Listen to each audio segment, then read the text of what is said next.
జై శ్రీకృష్ణ.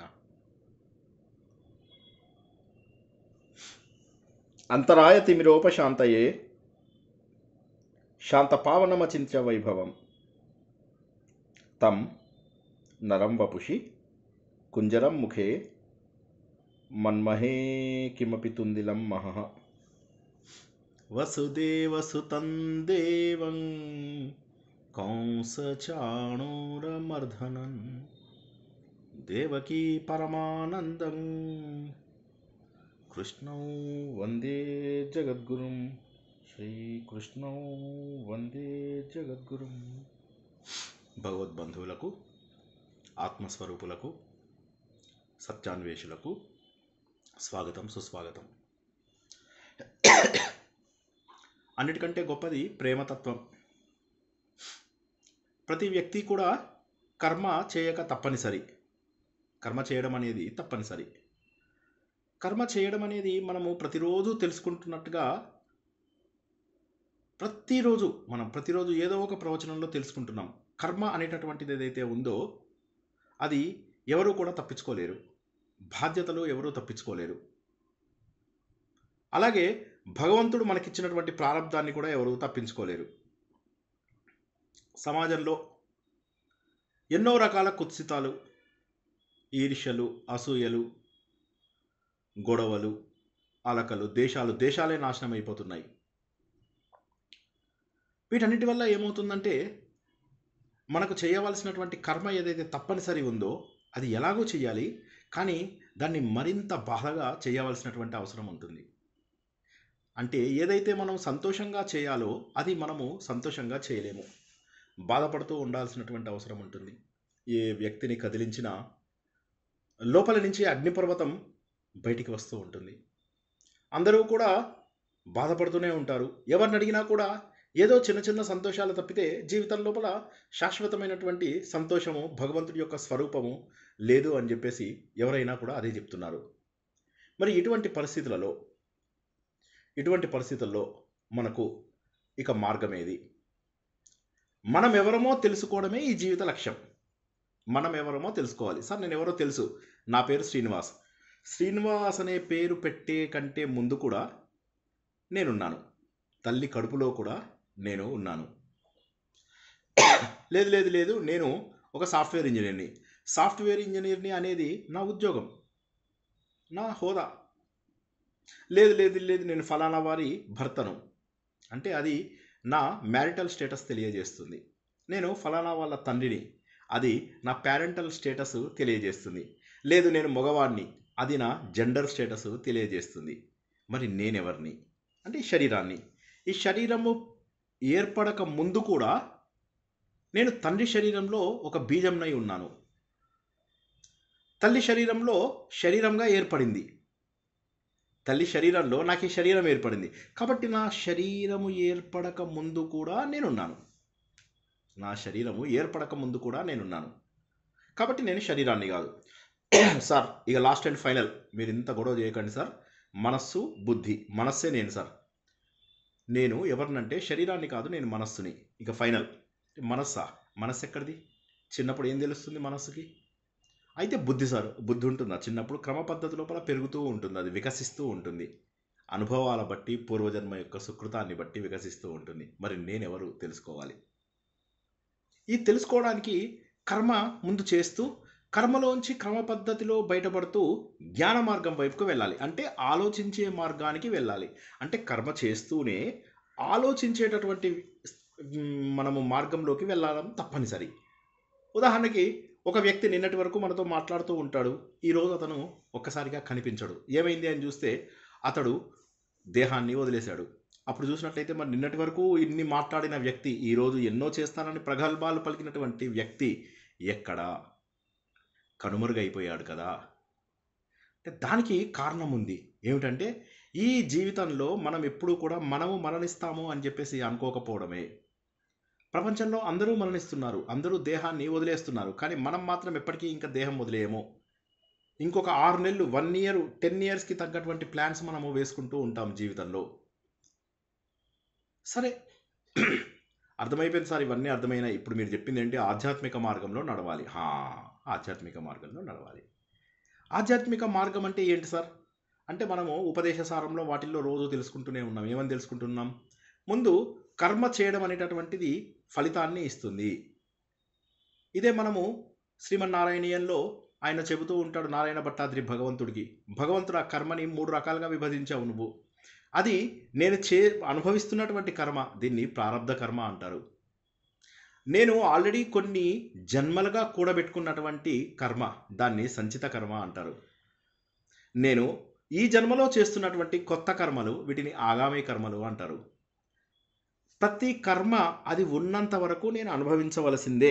మంచి కర్మ అయినా చెడ్డ కర్మైనా. మంచి కర్మ వచ్చేసి చెడ్డ కర్మను కొట్టేయదు. నాకు 5,000 లోన్ ఉంది, 10,000 రూపాయలు ఆస్తుంది. అప్పుడు నా నెట్ ఎంత అంటే 5,000 అంటాం. అది నిజ జీవితంలో. కానీ కర్మల విషయంలో అలా కాదు. ఈ 10,000కు 10,000 సుఖాన్ని అనుభవించాలి, 5,000కు సంబంధించినటువంటి నష్టాలను కూడా అనుభవించి తీరవలసిందే. కాబట్టి మరి ఎలాగా? వీటన్నిటి నుంచి బయటపడే మార్గం లేదా? ఉంది, మోక్ష మార్గం. ఆ మోక్ష మార్గంలోకి రావాలి అంటే కర్మ చేస్తూ రావడం కష్టం. ఎందుకంటే కర్మ మనం ఎలా చేయాలి అని నేర్చుకున్నాం, ప్రతిరోజు తెలుసుకుంటున్నాం. ఈరోజు ప్రతిరోజు 9ంటికి ఎన్ని ప్రవచనాలు తెలుసుకుంటున్నాం. మహాభారతం తెలుసుకుంటున్నాం, ఋగ్వేదం నేర్చుకుంటున్నాం, జ్యోతిష్యం నేర్చుకుంటున్నాం. అంటే వేదాంగాలలో ఒకటైనటువంటి జ్యోతిష్యం నేర్చుకుంటున్నాం, విష్ణు సహస్రనామం నేర్చుకుంటున్నాం, భగవద్గీత నేర్చుకుంటున్నాం, ఉపదేశసారం నేర్చుకుంటున్నాం. ప్రతిరోజు నేర్చుకుంటున్న వాటిల్లో కామన్ పాయింట్ ఏంటంటే సులభంగా కర్మను ఎలా చేయాలి. కర్మ చెయ్యాలి, కానీ కర్మ ఫలితాలు మనకు అంటకూడదు. ఉదాహరణకి పాములు ఆడించేవాడు ఉంటాడు. వాడు పాములు ఆడించాలి అంటే వాడికి పాము కాటేయకుండా ఉండాలి. పాము ఆడించాలి, కానీ అప్పుడు పాము వాడిని కాటేయకుండా ఉండాలి. అందుకని ఏంటి, కూరలు తీసేయాలి. అదేవిధంగా మన జీవితంలో ఉన్నటువంటి కల్మషాలన్నింటినీ కూడా మనం తొలగించుకున్నట్లయితే అప్పుడు చాలా అద్భుతమైనటువంటి ఫలితము మనకు కలుగుతుంది. అదే మోక్షము. అంటే మన కర్మలు చేస్తాము, వాటి యొక్క ఫలితాలు మనకు అంటుకుంటూ మళ్ళీ ఇంకా జన్మలు, పునరపి మరణం పునరపి జననం పునరపి జఠరే శయనం, ఎన్ని సంవత్సరాలు, ఎన్ని జన్మల పాటు, ఎన్ని వేల సంవత్సరాల పాటు ఈ పరంపరని కొనసాగిస్తామో ఒకసారి ఆలోచించండి. ఇలా బాగానే ఉందండి, మాకు ఇలా బాగానే ఉంది. అలా బాగున్న వాళ్ళు ఇవన్నీ నేర్చుకోకూడదు. బాలేదు అని చెప్పి గుర్తించాలి. ఏదో ఒక సమయంలో బాలేదు అని చెప్పేసి గుర్తించాలి. ఆ గుర్తించిన వాళ్ళు ఇలా తల తిప్పి చూడాలి, ఇంకొక మార్గం ఉంది అక్కడ. అది భగవంతుడి మార్గము. ఆ భగవంతుడి మార్గాన్ని నారాయణ భట్టాద్రి ఆయన అందుకున్నారు.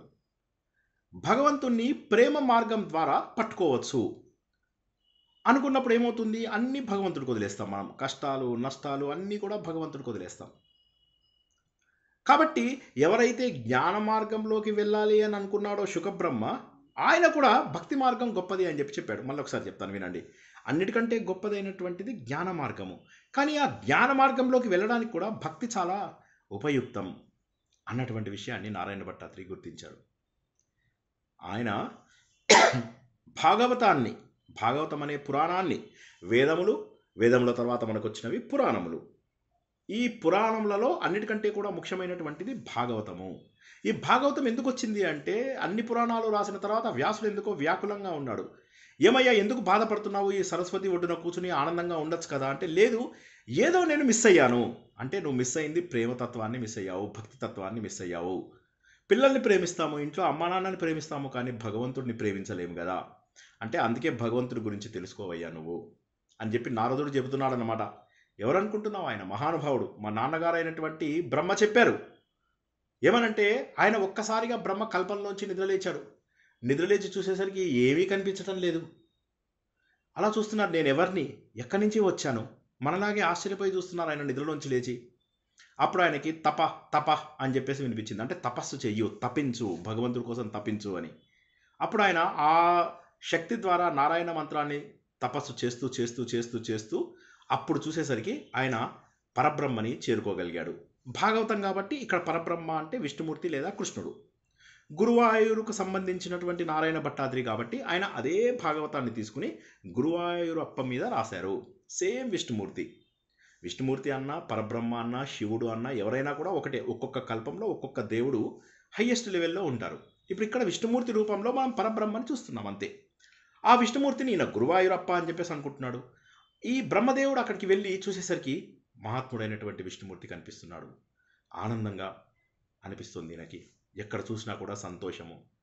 వైకుంఠం అంతా కూడా సాత్విక లక్షణాలు. ఎక్కడ చూసినా కూడా ఆనందం వెల్లివిరుస్తోంది. ఇంత ప్రశాంతత ఆయనకి ఇంతకుముందు ఎప్పుడూ కలగలేదు. వైకుంఠం అంటే ఏంటి? ఎటువంటి ఆలోచనలు లేనటువంటి శాంత ప్రదేశము. అందరి ముఖాలలో నవ్వు వెల్లివిరుస్తోంది. ఆనందం తాండవిస్తోంది. ఎటు వెళ్ళినా కూడా అందమైన దృశ్యాలు, ఒక్క బాధ కూడా లేదు. అలా వెళ్ళి చూసేసరికి అప్పుడు పరబ్రహ్మ ఆయనకి దర్శనమిస్తారు. ఆ పరబ్రహ్మను చూసి ఆయన ఆనందపడతాడు. ఆయన విశాల నేత్రాలు, ఆయనకున్నటువంటి కిరీటము, ఆయన శరీరం పైన ఉన్నటువంటి మాల, ఆయన మెడలో ఉన్నటువంటి నగలు, ఆయన భుజకీర్తులు, ఆయన శ్రీవత్సం అనే పుట్టుమచ్చ, ఆయన శంఖం, చక్రం, గద, పద్మము, అక్కడి నుంచి ఆయన నడుముకు వేసుకున్నటువంటి వడ్డానము, పీతాంబరాలు, పాదములు. ఇంత అందాన్ని నేను ప్రపంచంలో ఎప్పుడూ చూడలేదు. ఇంత ఆనందంగా నేను ఎప్పుడూ లేను. అడుగుతాడు, మహాత్మా నేనెవరిని, నేనేం చెయ్యాలి అంటే, నువ్వు బ్రహ్మదేవుడివి, నువ్వు సృష్టి చెయ్యాలి. సృష్టి చేయాలంటే ఏం చెయ్యాలి నేను అంటే, నేను ఆల్రెడీ కొంత సృష్టిని కలగజేసి పెట్టాను, అక్కడి నుంచి నువ్వు కొనసాగించాలి. ఈయన అంటాడు, మీరు చేసిన సృష్టి ఏంటి మహాత్మా? అప్పుడు ఆయన అంటాడు, నేను చేసిన సృష్టిని ప్రాకృతిక సృష్టి అంటారు. బ్రహ్మదేవుడికి అర్థం కాదు ప్రాకృతిక సృష్టి అంటే ఏంటి అని. ఇది మనకు వేదంలో కూడా తెలుసుకుంటాం. కొద్దిగా జాగ్రత్తగా వినండి, పట్టుకోవడానికి కష్టమవుతుంది. సృష్టి ఎప్పుడు ప్రారంభమైంది అనేది ఎవరికీ తెలియదు. ఎన్ని కల్పాల కింద ప్రారంభమైంది చెప్పలేము. ఎన్ని కోట్ల కోట్ల కోట్ల సంవత్సరాల కింద ప్రారంభమైంది తెలియదు. పోనీ ఎక్కడి నుంచి ప్రారంభమైందో తెలిస్తే అది ఆయన కారణం, ఈ లోకాన్ని సృష్టించడానికి కారణం మనం తెలుసుకోవచ్చు.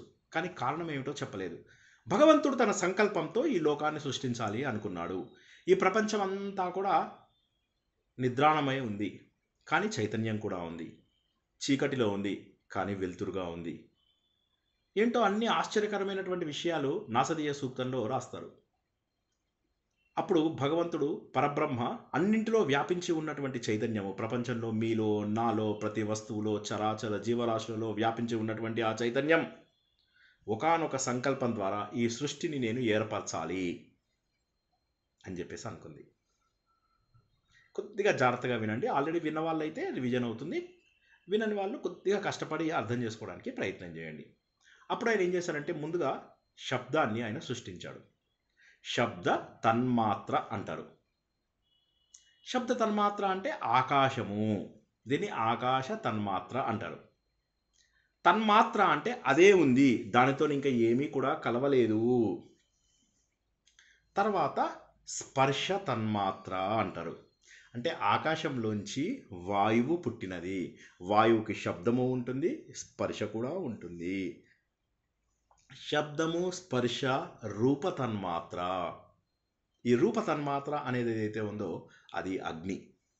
అగ్నికి రూపం ఉంటుంది, స్పర్శ ఉంటుంది, శబ్దము కూడా ఉంటుంది. దీంట్లోంచి రస తన్మాత్ర. రసము అంటే టేస్ట్. ఆ టేస్ట్ అనేటటువంటి తన్మాత్ర ఏముంటుందంటే అందులోపల శబ్దము, స్పర్శ, రూపము, రసము. నీరుకి శబ్దం ఉంటుంది, నీరుకి రూపం ఉంటుంది, నీరు లోపల రసం ఉంటుంది. ఇలా అన్ని రకాలు ఉన్నటువంటి 4 ఉంటాయి. తర్వాత పృథ్వీ తన్మాత్ర. ఈ 4ంటిలోంచి పృథ్వీ అనేటటువంటి తన్మాత్ర వచ్చింది. ఈ పృథ్వీ తన్మాత్రకు శబ్ద, స్పర్శ, రూపం, రసం, గంధం. గంధం అంటే వాసన. భగవంతుడు భగవద్గీతలో చెప్పిన విషయాన్ని గుర్తు తెచ్చుకుందాం. పృథ్వీ లోపల ఉన్నటువంటి వాసనను నేనే, అగ్నిలో ఉన్న తేజస్సును నేనే, వాయువులో ఉన్నటువంటి శక్తిని నేనే. ఇలాగ భగవంతుడు ప్రతి విషయాల్లో కూడా నేనే ఉన్నాను అనేటటువంటి సంగతిని మనకు తెలియజేశాడు భగవద్గీతలో. కాబట్టి ఈ ప్రకాశవంతమైనటువంటి భగవంతుడు సృష్టించినటువంటి ఈ సృష్టి లోపల ఈ 5 తన్మాత్రలు వచ్చాయి. వచ్చిన తర్వాత ఇక అప్పుడు భగవంతుడు ఏమనుకున్నాడు, ముందు నేను సృష్టి చెయ్యాలి అంటే ఈ సృష్టికి కావలసిన వస్తువులను ముందు తయారు చేయాలి అని చెప్పేసి తనను తాను 14 భువనాలుగా తయారు చేశాడు. ఒక పెద్ద భవనం అనుకోండి, ఊహించుకోండి కాసేపు. ఒక పెద్ద బంగ్లా, 14 అంతస్తుల బంగ్లా. ఒక్కొక్క అంతస్తులో ఒక్కొక్కళ్ళు ఉండాలి అన్నట్టుగా ఆయన శరీరం అంతా కూడా 14 బంగళాలలాగా తయారైతే ఆ బంగళాల లోపల ఒక్కొక్క అంతస్తులో ఒక్కొక్కరు ఉండేలాగా చేశాడు. ఇక్కడ పైకి వచ్చేసరికి వాటిని ఊర్ధ్వలోకాలు అని, కిందంతా కూడా అధలోకాలు అని చెప్పేసి అంటారు. పైకి వచ్చేసరికి ఏమవుతుంది? ఓం భూహ్, ఓం భోహ, ఓం సవహ, ఓం మహహ, ఓం జనహ, ఓం తపహ, ఓం సత్యం, ఇలా 7 లోకాలు. కిందికి వచ్చేసరికి అతల సుతల వితల తలాతల రసాతల మహాతల పాతాల అనేటటువంటి కింద 7 లోకాలు. ఇలా 14 లోకాలు వచ్చాయి. ఈ లోకాలన్నీ తయారు చేసే ముందు తన ముందు జన్మనెత్తాలి కదా. అందుకని చెప్పేసి ఆయన ఏం చేశారంటే ముందుగా నీళ్ళల్లో పడుకున్నాడు. అందుకే భగవంతుణ్ణి నార ఆయన అంటాడు. నారము అంటే నీరు, నారంలో ఆయనము, ఆయనం అంటే ప్రయాణము. ఆ నీటి లోపల పడుకున్నటువంటి భగవంతుడు చుట్టూ అగ్ని, వాయువు, ఆకాశము, ఈ తన్మాత్రలన్నీ కూడా ఆయన చుట్టూ చేరున్నాయి. అలా ఉన్న తర్వాత భగవంతుడు మెల్లగా అందులోంచి ఒక్కొక్క భాగాన్ని బయటికి తీసుకొస్తూ ఇలా తన విశ్వరూపాన్ని చూపిస్తూ ఈ 14 భువనాలని ఏర్పరిచారు. దీన్నే మనము వేదంలో సహస్రశీర్ష పురుష, సహస్రాక్ష, సహస్రపాత్ అని చెప్పేసి అంటాము. అంటే భగవంతుడు వేలాది చేతులతో, వేలాది తలలతో, వేలాది పుట్టలతో తయారయ్యాడు అని చెప్పి ఇదే విషయాన్ని మనము భగవద్గీతలో కూడా తెలుసుకుంటాము. ఇలా ముందు ముక్కిలా ఇలా అంటాడు భగవంతుడు అనేసి ఆ అండమును పగలగొట్టి అలా ఇలా అని ఇక్కడి నుంచి పగలగొడతాడు. అలా మొత్తాన్ని అండమునంతా పగలగొట్టి అందులోంచి భగవంతుడు ఇలా ప్రత్యక్షమై నిలబడతాడు. తనలోంచి 14 భువనాలని ఏర్పరిచాడు. ఏర్పరిచిన తర్వాత ముఖ్యమైనటువంటి వస్తువులు, అంటే ఇప్పుడు ఏం చేస్తున్నాడంటే భగవంతుడు ముందు మెటీరియల్ తయారు చేసి ఇస్తున్నాడు. ఇప్పుడు ఉదాహరణకి వంట చేయాలి. వంట చేయాలి అంటే దానికి రా మెటీరియల్ కావాలి కదా. ఆ రా మెటీరియల్ తయారు చేస్తున్నాడు భగవంతుడు. ముందు ప్రపంచమంతా చైతన్యం ఉంది. ఇలా లోకాలు, బ్రహ్మాండాలు, నక్షత్రాలు, గ్రహాలు ఇవేవి లేనటువంటి పరిస్థితి. కొద్దిగా అర్థం చేసుకోండి. సృష్టికి ముందు ఏం జరిగింది, సృష్టి తర్వాత ఏం జరిగిందో మనం తెలుసుకుంటున్నాం. సృష్టికి ముందు ఇవన్నీ కూడా బ్రహ్మదేవుడు తెలుసుకుంటున్నాడు అన్నమాట. సృష్టికి ముందు ఏం జరిగింది అంటే సృష్టికి ముందు ఏమీ లేదు. సృష్టికే పెహలే సత్నత అసత్ బీనథ, అంటే ఏమీ లేవు ప్రపంచంలో. సత్యం ఉందా తెలీదు, అసత్తు ఉందా లేదు, వెలుతురుందా ఏమో, చీకటి ఉందా ఏమో, కానీ అదొక ప్రత్యేకమైనటువంటి పరిస్థితి. ఆ సమయం లోపల భగవంతుడు తన సంకల్పం ద్వారా సృష్టిని చెయ్యాలి. సృష్టిని చెయ్యాలి అంటే బ్రహ్మాండములను సృష్టించాలి. బ్రహ్మాండము అంటే గెలాక్సీస్ అంటారు ఇంగ్లీష్ లోపల. ఇప్పుడు మనం ఉన్నదాన్ని మిల్కీవే గెలాక్సీ అంటారు. ఇటువంటివి కోటాను కోట్ల గెలాక్సీలు ఉన్నాయి. మనం ఉన్నటువంటి గెలాక్సీ కాకుండా కోటాను కోట్ల గెలాక్సీలు ఉన్నాయి. మనం ఉన్నటువంటిది ఒక చిన్న గెలాక్సీ, దాన్ని మిల్కీవే గెలాక్సీ అంటారు. ఇలాగా కోటాను కోట్ల గెలాక్సీలు భగవంతుడు తన శరీరంలో 14 భాగాలుగా, 14 ఇంపార్టెంట్ భాగాలుగా తన శరీరాన్ని తయారు చేసి ఒక్కొక్క భాగంలో ఒక్కొక్కరు ఉండేలాగా ఆయన ఈ ప్రపంచాన్ని తయారు చేశారు. అలా తయారు చేసినటువంటి ఆ మహాత్ముడు ఇక ఇప్పుడు మరి 14 భువనాలు తయారయ్యాయి, కానీ వాటికి కావలసినటువంటి శక్తిని ఇవ్వాలి కదా. అప్పుడు ఆయన ఏం చేశాడంటే తన కళ్ళల్లోంచి ఒకటి సూర్యుడు, ఒకటి చంద్రుడు. తన కళ్ళు మూసుకుంటే రాత్రి, కళ్ళు తెరిస్తే పగలు. చెవులలోంచి దిగ్దేవతలు, ఇందులోంచి ఇంద్రుడు. ఇలా ఒక్కొక్క శరీర భాగంలోంచి ఒక్కొక్క దేవతని తన శరీరం నుంచి తీయడం మొదలెట్టాడు. ముక్కులోంచి అశ్విని దేవతలు, నోటిలోంచి తీసుకున్నట్లయితే ఆయన అగ్ని, వరుణుడు, వీరంతా. ఇలాగా ఈ కేశములంతా కూడా ఆకాశంగాను, తన పాదములు పాతాళంగాను, ఇలా ప్రపంచంలో మొత్తము వ్యాపించిపోయి ఆయన కనిపిస్తున్నాడు. అందరూ దిగ్దేవతలు అందరూ కూడా వచ్చారు. ఇప్పుడు ఇదంతా తయారైన తర్వాత 14 భువనాలలో మనము బిల్డింగ్ లోపల అపార్ట్మెంట్స్ తయారు చేశాము. ఇంకా జనాలు రాలేదు. అప్పుడు ఆయన బ్రహ్మదేవుని అంటాడు, బాబు ఇది జరిగినటువంటి విషయము. నేను సృష్టించినది ఏదైతే ఉందో దీన్ని ప్రాకృతిక సృష్టి అంటాము. ఈ ప్రాకృతిక సృష్టి అయిపోయిన తర్వాత ఇప్పుడు నువ్వు చేయవలసింది ఏంటంటే వైకృతిక సృష్టి. నువ్వు జనాలని నీ లోపల నుంచి సృజించాలి. ఎలా సృజించాలి నాకేమీ తెలియదు అంటాడు. తెలుసు నీకు. నువ్వు ఇంతకుముందు చేసినటువంటి సృష్టిని ఒకసారి జ్ఞాపకం చేసుకో. ఆ ఆలోచనలలోంచి నువ్వు ఈ సృష్టిని తయారు చేస్తావు. దీనికి ఒక చిన్న ఉదాహరణ చెప్తే మీరు గట్టిగా పట్టుకోగలుగుతారు. ఆలోచించండి. ఉదాహరణకి మనము స్వప్నం ఉంది. స్వప్నం లోపల ఎంతమందిని మనం సృష్టిస్తాం ఒకసారి ఆలోచించండి. ఎన్ని వేలాది, లక్షలాది, కోట్లాది మందిని మనం కళల లోపల సృష్టిస్తూ ఉంటాం. కళ తెరవగానే వారందరూ ఏమైపోయారు. కానీ భగవంతుడు కన్నటువంటి స్వప్నము అటువంటిది కాదు. ఒక సిస్టమేటిక్ వేలో వెళ్తుంది. భగవంతుడు సృష్టి ఏదైతే ఉంటుందో అది ఒక సిస్టమేటిక్ వేలో వెళ్తుంది. అది ఒక క్రమ పద్ధతి లోపల తయారవుతుంది. ఇప్పుడు భగవంతుడు ఏం చేస్తాడు? ఓకే. ఇప్పుడు నేను ఒక పద్ధతి ప్రకారము ఈ సృష్టిని తయారు చేయాలి. మళ్ళొక్కసారి చెప్తాను, అందరూ జాగ్రత్తగా వినండి. ఇప్పటివరకు మనం నేర్చుకుంటున్నది సృష్టికి ముందు ఏం జరిగింది, సృష్టికి తర్వాత ఏం జరిగింది అని. సృష్టికి ముందు ప్రపంచమంతా చైతన్యవంతంగా ఉంది గానీ, ఇలా మనకు బ్రహ్మాండాలుగా విడిపోయి లేదు. ఉదాహరణకి మీరు ఈ భూమి చూసుకున్నట్లయితే అక్కడ ఒక బీడుబడినటువంటి భూమి ఉంది అంతే. ఆ భూమిని ముందు చదును చేయాలి. చదును చేసిన తర్వాత దాంట్లోపల పునాదులు తవ్వాలి, అపార్ట్మెంట్స్ కట్టాలి. ఇవన్నీ కట్టిన తర్వాత అందులోపల మనుషుల్ని నింపాలి కదా. ఇదే జరుగుతుంది ఇక్కడ కూడా. భగవంతుడు ఏం చేశాడంటే ముందు దాన్ని చదును చేశాడు. అంటే రూపము లేనటువంటి భగవంతుడు మొట్టమొదటగా ఉన్నాడు. రాసుకునే వాళ్ళు రాసుకోండి, ఏం పర్వాలేదు, ఆపుతాను. రూపం లేని భగవంతుడు మొదట, తర్వాత రూపాన్ని తెచ్చుకున్నాడు భగవంతుడు రెండవది, మూడవది ప్రపంచాన్నంతా ముందు చదును చేశాడు, క్లీన్ చేశాడు. దాన్ని మహత్తు అంటారు. మహత్తు లేదా మహత్తత్వము అంటారు. ఈ మహత్తత్వము వచ్చిన తర్వాత భగవంతుడు మనస్సు, బుద్ధి, చిత్తము, అహంకారము అనేటటువంటి ఆలోచన శక్తిని సృష్టించాడు. తర్వాత వచ్చినవి పంచభూతాలు, పంచ జ్ఞానేంద్రియాలు, పంచ కర్మేంద్రియాలు, పంచ ప్రాణాలు, తర్వాత పంచ తన్మాత్రలు. ఇలాగ 5 లేయర్స్. ఈ 5 లేయర్స్, ఇక్కడ ఉన్నటువంటి 4 లేయర్స్. మొదటి లేయర్ ఏంటి? అవ్యక్తం, భగవంతుడికి రూపం లేదు. రెండవది వ్యక్తం, భగవంతుడు రూపం ఎత్తాడు. మూడవది మహత్తత్వం. ఈ మహత్ అంటే ఈ ప్రపంచమంతా చదును చేసి సిద్ధం చేశాడు. నాలుగవది బుద్ధి లేదా అహంకారము, అంటే నేను అనే భావన. దాన్ని డివైడ్ చేశాడు. నేను అనే భావన అంటే ఏంటంటే దాన్ని ఇది భూలోకం, ఇది భువర్లోకం, ఇది మహర్లోకం అని ఇలా విడదీయడాన్ని అహంకారము అంటారు. చేసిన తర్వాత భగవంతుడు అప్పుడు పంచభూతాలు, ఇందాక మనం చెప్పుకున్నట్టుగా పంచతన్మాత్రలు, పంచభూతాలు, పంచ జ్ఞానేంద్రియాలు, పంచ కర్మేంద్రియాలు ఇవన్నీ కూడా వచ్చాయన్నమాట. అందులో వచ్చి ఇవి 5, ఇవి 4. అవ్యక్తం, వ్యక్తం, మహత్తు, డివిజన్, దీన్ని అహంకారం అంటాం. 4 అయిపోయాయా? పంచభూతాలు, పంచ జ్ఞానేంద్రియాలు, పంచ కర్మేంద్రియాలు, పంచ ప్రాణాలు, పంచ తన్మాత్రలు. లేదా ఇక్కడ మనస్సు, బుద్ధి, చిత్తము, అహంకారము, జ్ఞానం అని అది కూడా కొంతమంది చెబుతూ ఉంటారు. ఇవి 5, ఇవి 4, మొత్తం 9. అందుకే భగవంతుడి సంఖ్య 9. భగవంతుడు ఈ విధంగా సృష్టి తయారు చేసేసాడు. ఇప్పుడు మెటీరియల్ వచ్చేసింది. మెటీరియల్ అంటే ఏంటి? ఒక మనిషి తయారవ్వాలి. ఎలా తయారవ్వాలి? వాడికి శరీరం కావాలి. శరీరం దేంతో తయారవుతుంది? Raw material చూడొకసారి. రా మెటీరియల్ ఏంటి? పంచభూతాలు. మన శరీరం అంతా కూడా పంచభూతాలతో తయారైనటువంటిది. పంచభూతాలతో. ఒక్కసారి ఆపుతాను. ఇప్పటివరకు చెప్పిన వాటిలో ఏమైనా డౌట్స్ ఉంటే అడగండి, తర్వాత స్టెప్కి వెళ్దాం. ముందుగా భగవంతుడు ఏం చేశాడంటే రా మెటీరియల్ తయారు చేశాడు. అంటే ముందు సృష్టి అసలు ఏమీ లేదు. ఆ సమయంలో భగవంతుడు ఏం చేశాడంటే తనను ఒక అండంలోంచి ఒక రూపంలాగా తీసుకొచ్చాడు. అంటే అవ్యక్తము నుంచి వ్యక్తమైనటువంటి భగవంతుడు, అంటే కనిపించని భగవంతుడు కనిపించాడు. రూపం లేనటువంటి భగవంతుడు రూపమును అందుకున్నాడు. అందుకుని ఏం చేశాడు?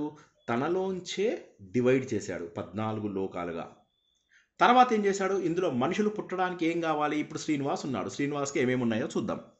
శ్రీనివాస్కి ఏమున్నాయి? శ్రీనివాస్కి శరీరం ఉంది. ఓకే, శరీరము దేంతో తయారు చేస్తారు?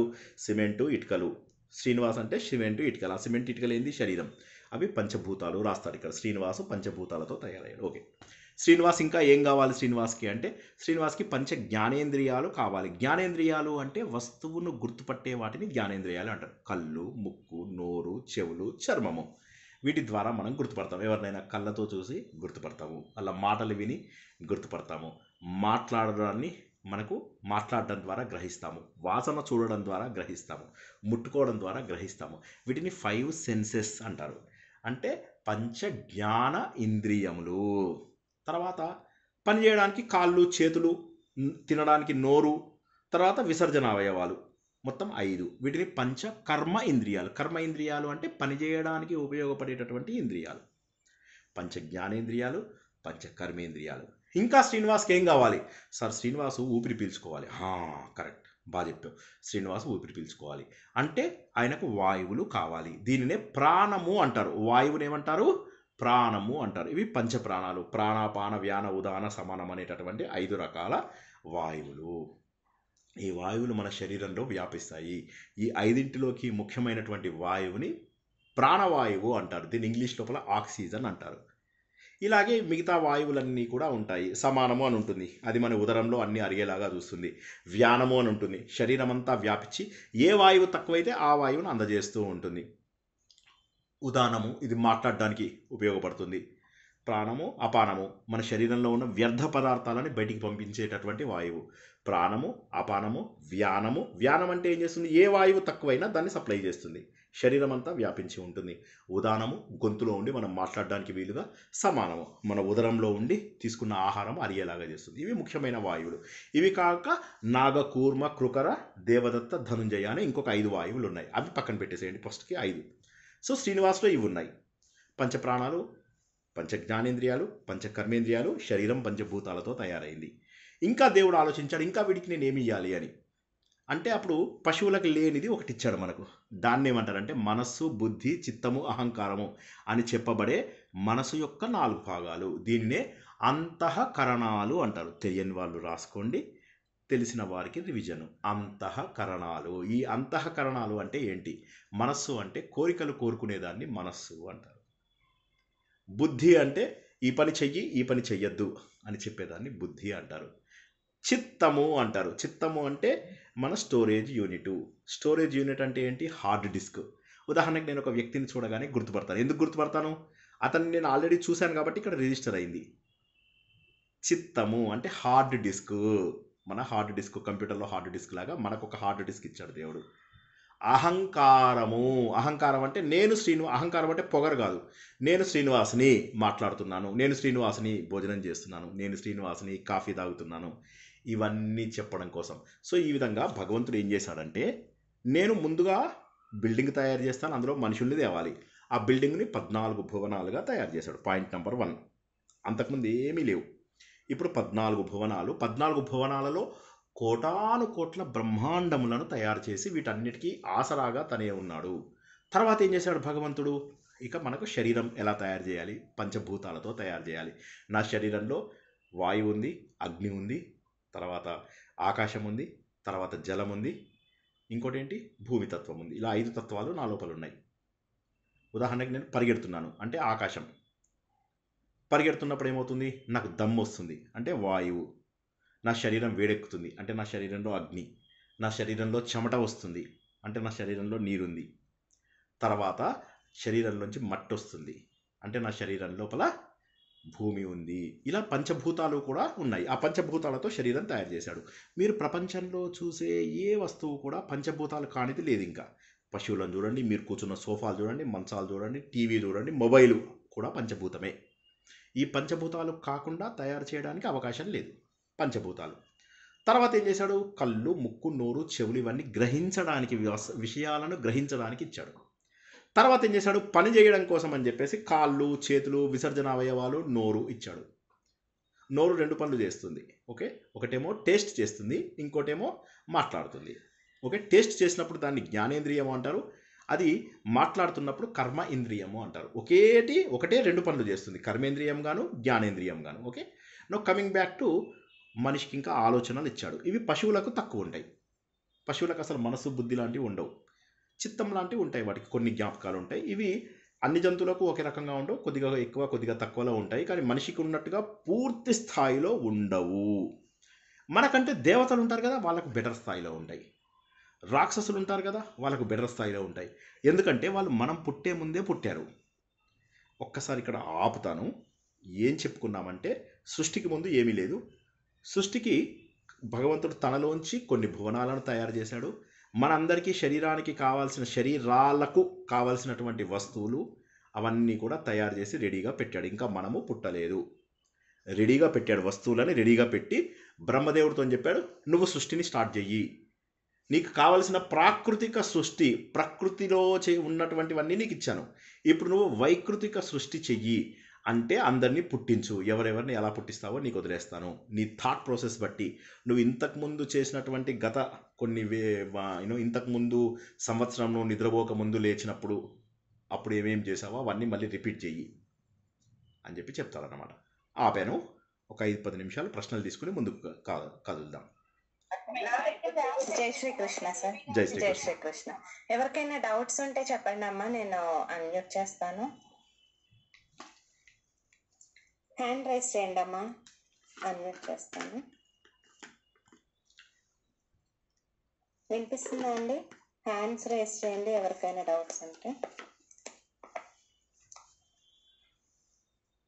యశోద గారు చెప్పండి అమ్మా.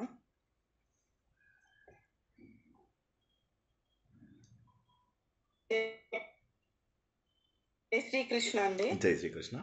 వినిపిస్తుంది? వినిపిస్తుంది, చెప్పండి. వినిపిస్తుందమ్మా. అదే స్టార్టింగ్ లో ఒక మాట చెప్పారండి. మనం ఈ నేర్చుకుంటున్నాము, ఇందులోకి వచ్చాము అంటేనే ఏదో ఎత్తుకుంటున్నాము, కర్మ ఫలితం ఇంకో దారి అన్నట్టు అంటున్నారండి. అది కొంచెం ఎక్స్ప్లెయిన్ చేస్తారండి. అంటే ఇప్పుడు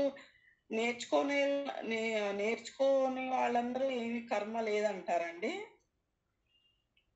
అంటే నాకు మీ ప్రశ్న అర్థం కాలేదు. కర్మ అంటే ఏ పనిని అయినా కూడా కర్మ అంటారు. కూర్చున్నా, నించున్నా, అన్నం తిన్నా, గాలి పీల్చుకున్నా, ఏదైనా కూడా పని, దాన్ని కర్మ అంటారు. ఓకే, అది కర్మ. ఇప్పుడు చెప్పండి మీ డౌట్ ఏంటో. ఓకే, ఏ పనైనా కర్మే. పాతలోకి వచ్చాము, ఇది మీరు ఓకే చెప్పండి. ఏ పనైనా కర్మే. అయితే కర్మ ఈ ఆధ్యాత్మిక మార్గంలోకి రాకుండా చాలామంది జీవితంలో లక్ష్యం లేకుండా ముందుకెళ్తూ ఉంటారు. జీవితంలో లక్ష్యం లేకుండా జనాలు ముందుకెళ్తూ ఉంటారు. లక్ష్యం లేకపోవడం అంటే ఏంటి? దేవుడు అనేది లేదు, నాకు తోచిన పనులు చేస్తాను, నా మనసుకు నచ్చిన పని చేస్తాను, నాకు ఎలా బాగుంటే అలా చేస్తాను, నా మనస్సాక్షి గొప్పది అని ఇలా ఆలోచించి చేస్తాము. కానీ భగవంతుడు ఏం చేశాడంటే, నీ మనస్సాక్షి ముఖ్యం కాదు, నీకు కొన్ని పుస్తకాలు, రిఫరెన్స్ పుస్తకాలు ఇస్తాను, ఆ రిఫరెన్స్ పుస్తకాలకు ఆధారంగా నువ్వు కర్మలు చేయి అని చెప్పి ఏది మంచి ఏది చెడు అనేటటువంటివి ఆయన చెప్పాడనమాట. ఆ ఏది మంచి ఏది చెడు అనేవి తెలుసుకుంటే ఆధ్యాత్మిక మార్గంలో ఉన్నాము అనుకున్నా కూడా కరెక్ట్ అవుతుంది. లేకపోతే ఏమవుతుంది? ఆధ్యాత్మిక మార్గంలో మనం సరిగా లేనట్టే లెక్క. ఉదాహరణకి నేను పూజ చేస్తున్నాను, నా మనసంతా అక్కడిటో ఇటో అటే ఉంది, దానివల్ల మనకేమీ లాభం లేదు. అదేవిధంగా నేను పారాయణం చేస్తున్నాను, నా మనసు పరిపరి విధాల పోతుంది, అప్పుడు నేను దాని యొక్క ఫలితాన్ని అందుకోలేను. కాబట్టి ఏంటంటే భగవంతుడు ఏమంటాడంటే, చేసే పనిని ఈ పుస్తకాలలో ఏవైతే మనకు ఆధ్యాత్మిక గ్రంథాలలో ఒక పద్ధతి ప్రకారం ఇచ్చారో అలా చేస్తే మాత్రమే లాభము. కర్మలు చేస్తాము, కొత్త కర్మలు, మళ్ళీ మీరు మ్యూట్లో పెట్టుకోండి, చెప్తాను తర్వాత మళ్ళీ మీరు అన్మ్యూట్ చేసుకుందరు కానీ, ఎందుకంటే అది డిస్టర్బెన్స్ వస్తుంది. ఇప్పుడు వినండి, ఇప్పుడు చాలా క్లియర్గా ఉంది. ఏమవుతుందంటే కర్మలు చేసినప్పుడు ఫలితాలు అనుభవించాలి. ప్రతి కర్మ ఒక ఫలితాన్ని ఇస్తుంది. ఉదాహరణకు మీరు నడుస్తున్నారు, అదొక ఫలితాన్ని ఇస్తుంది. కూర్చున్నారు, ఒక ఫలితాన్ని ఇస్తుంది. అన్నం తిన్నారు, ఒక ఫలితాన్ని ఇస్తుంది. ప్రతి కర్మ ఒక మంచి ఫలితాన్ని, ఒక చెడ్డ ఫలితాన్ని, ఒక మిశ్రమ ఫలితాన్ని, ఒక తటస్థ ఫలితాన్ని, ఏదో ఒక ఫలితాన్ని ఇచ్చి తీరుతుంది. అప్పుడేమవుతుందంటే కర్మలను అనుభవించక తప్పదు. కర్మలను అనుభవించాలి అంటే జన్మ ఎత్తక తప్పదు. అప్పుడేమవుతుందంటే ఈ కర్మలు అనుభవించడానికే కొన్ని కోట్ల కోట్ల కోట్ల జన్మలు మనము ముందుకు వెళ్తూ ఉంటాము. అందుకని చెప్పి భగవద్గీతలో ఏం చేశాడంటే, కర్మలోంచి భక్తిలోంచి జ్ఞానంలోకి వెళ్ళాలి అంటాడు. భాగవతంలో ఏమంటాడు? జ్ఞానంలోకి వెళ్ళాలి అంటాడు. వేదాలలో ఏమంటారు? జ్ఞానంలోకి వెళ్ళాలి అంటారు. ఇలా ప్రతి దాంట్లోంచి కూడా జ్ఞానంలోకి వెళ్ళి తీరాలి. ఆధ్యాత్మిక సాధన అంటే నేనెవరు అనే సత్యాన్ని తెలుసుకున్నది మాత్రమే ఆధ్యాత్మిక సాధన. అది చేరుకోవడం కోసము రకరకాల మార్గాల ద్వారా మనము చివరికి నేనెవరు అని చెప్పేసి తెలుసుకుంటాము. నేనెవరిని అంటే, నేను శరీరాన్ని కాదు, నేను మనస్సును కాదు, నేను బుద్ధిని కాదు, నేను ఇంకెవరూ కాదు, నేను వీళ్ళకి చుట్టాన్ని కాదు, వాళ్ళకి మిత్రుని కాదు, ఇవన్నీ కాదు. నేను ఈ బంధాలకు అతీతమైన, బంధములు లేనటువంటి భగవంతుడిలో భాగము అని చెప్పి తెలుసుకునే సాధన చేయాలి. దానిని జ్ఞానము అంటారు. మీ ప్రశ్నకు నేను చెప్పిన సమాధానానికి సంబంధం ఉందో లేదో నాకు తెలియదు, ఒకసారి చెప్పండి. సరే అండి, అర్థమైందండి. జై శ్రీకృష్ణ సార్. జై శ్రీకృష్ణ. ఇప్పుడు ఏమీ లేదు, ఒక భగవంతుడు ఒక పాటు 14 భవనాలు ఏర్పరచు అంటున్నారు. మళ్ళీ బ్రహ్మము బ్రహ్మం ఎక్కడి నుండి వచ్చింది? నాకు అది బ్రహ్మం అంటే దాన్ని పరబ్రహ్మ అంటే ఇంగ్లీష్ లోపల ఫస్ట్ గాడ్ ఏమంటారు చెప్పండి. నేను అన్నదాన్ని రిపీట్ చేయండి ఒకసారి. పరబ్రహ్మ అంటే ఫస్ట్ గాడ్ చెప్పండి. ఫస్ట్ గాడ్ పరబ్రహ్మ అంటే. ఫస్ట్ గాడు ఒకసారి విష్ణుమూర్తిలాగా విష్ణు పురాణంలో ఉంటాడు, శివపురాణంలో శివుడులాగా ఉంటాడు, స్కంద పురాణంలో స్కందుడిలాగా ఉంటాడు, సూర్య పురాణంలో సూర్యుడిలాగా పుడతాడు, అమ్మవారి పురాణంలో అమ్మవారిలాగా పుడతాడు. అతన్ని పరబ్రహ్మ అంటాం. క్లియర్? Thank you sir. తర్వాత వచ్చే బ్రహ్మదేవుడు ఎవరైతే ఉన్నాడో అతను వేరు, అతను చతుర్ముఖ బ్రహ్మ. 4 ముఖముల బ్రహ్మ వేరు, పరబ్రహ్మ వేరు. పరబ్రహ్మ అంటే ఫస్ట్ గాడ్. చతుర్ముఖ బ్రహ్మ అంటే సృష్టిని చేసే వ్యక్తిని చతుర్ముఖ బ్రహ్మ అంటారు. ఈ చతుర్ముఖ బ్రహ్మ వేరు, ఆ పరబ్రహ్మ వేరు. Okay okay. అర్థమైందమ్మా? Very good. నెక్స్ట్. అంతఃకరణాలు అన్నారు కదండి, మనస్సు, బుద్ధి, చిత్తం, అహంకారం రాశాను. ఇంకోటి ఏదో అంతే, చెప్పారు, ఆ అర్థం నాలుగే. కాలేదు. ఆ నాలుగే. అని అడిగింది.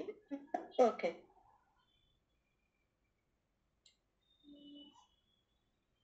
ఇంకా అందరికీ అర్థమైందంటే ఇంకొద్దిగా ముందుకెళ్దాం. ఇంకా చాలామంది చేతులు లేపినట్టున్నారు, ఒకసారి చూడండి. నాగశ్రీ గారు, మాధవి గారు.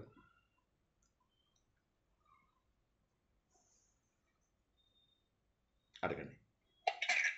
సార్ ఇప్పుడు మనసు, బుద్ధి, చిత్తము, అహంకారము, అంతఃకరణము అన్నారు కదా. అవునమ్మా. ఇప్పుడు చతుష్టయము అంటే చతుష్టయం అన్నా కూడా అదే, అంతఃకరణ చతుష్టయం అన్నా కూడా అదే. చతు అంటే అంటే 4 అని, చతుర్ అంటే 4. ఓకే. అంతఃకరణ చతుష్టయం అన్నా అంతఃకరణం అన్నా ఆ 4ంటినే చతుర్ అంటే 4 అని. మనస్సు, బుద్ధి, చిత్తము, అహంకారం 4. చిత్తము అన్న అంతఃకరణము అన్న ఒకటే కదా. ఏంటండి? చిత్తము అన్న అంతఃకరణము అన్న. చిత్తము అంతఃకరణంలో ఒక భాగం.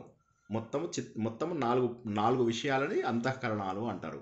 బాహ్యకరణాలు, అంతఃకరణాలు అని 2 వేరు. బాహ్యకరణాలు అంటే బయట చేసే పనులను బాహ్యకరణాలు అంటారు, లోపల చేసే పనులను అంతఃకరణాలు అంటారు. బాహ్యకరణాలు అంటే చేతులు, కాళ్ళు, నోరు, విసర్జన అవయవాలు. ఇవి మనకు చేసేటటువంటి పనులు ఏంటి అనేవి తెలుస్తాయి. ఏమీ తెలియకుండా చాటుగా ఉన్నటువంటి వాటిని ఏమంటామంటే మనకు అర్థం కానిది, కానీ దాన్ని కాదు లేదు అని ఎవరము చెప్పలేము. అటువంటి వాటిని అంతఃకరణాలు. బాహ్యకరణాల గురించి తెలుసుకున్నారు. అంతఃకరణాలు అంటే లోపల ఉన్నటువంటివి. అది మనస్సు అంటే సంకల్పములు చేసేది మనస్సు.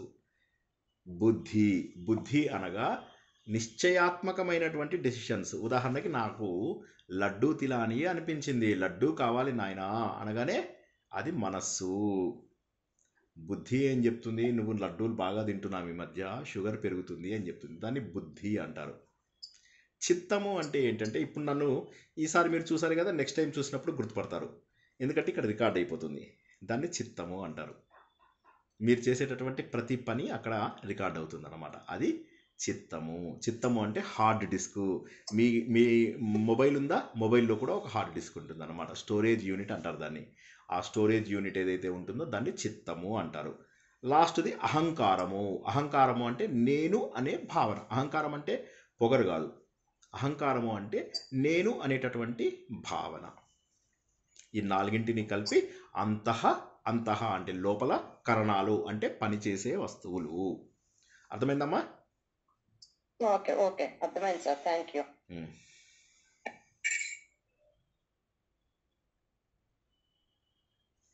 ఇంకెవరికి ఏమీ లేకపోతే ముందుకెళ్దాము. గురువుగారు నమస్కారం. నమస్తే మేడం.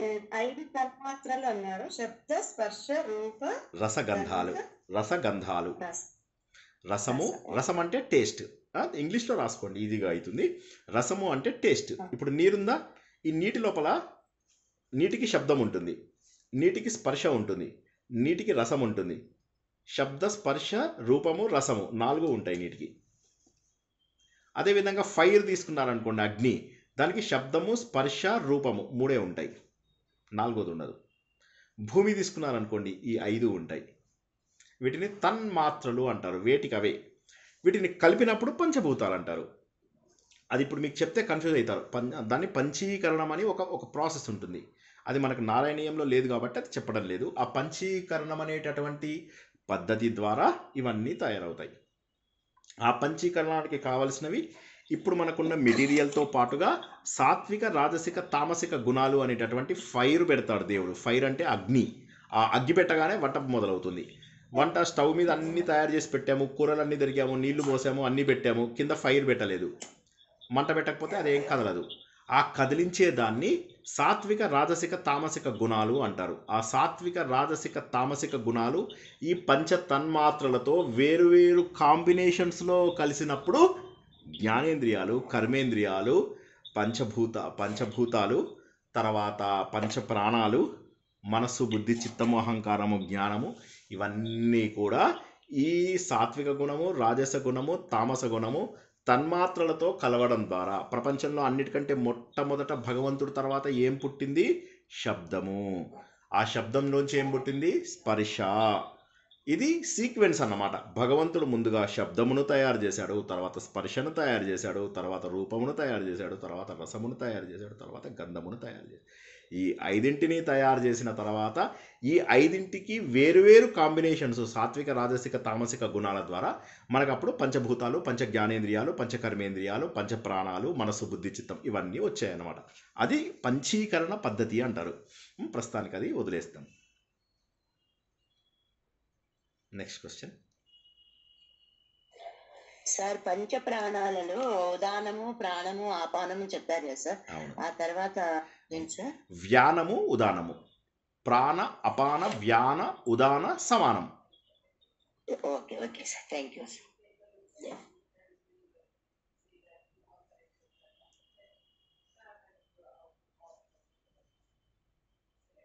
సో భగవంతుడు ఏం చేశాడంటే మనం వంట చేసేటప్పుడు మళ్ళీ మాట మాటకి సార్ మీరు వంట చేస్తారా అని అడగండి, మీకు అర్థమవుతుందని వంట అని చెప్పాను. నేను వంట చేయను.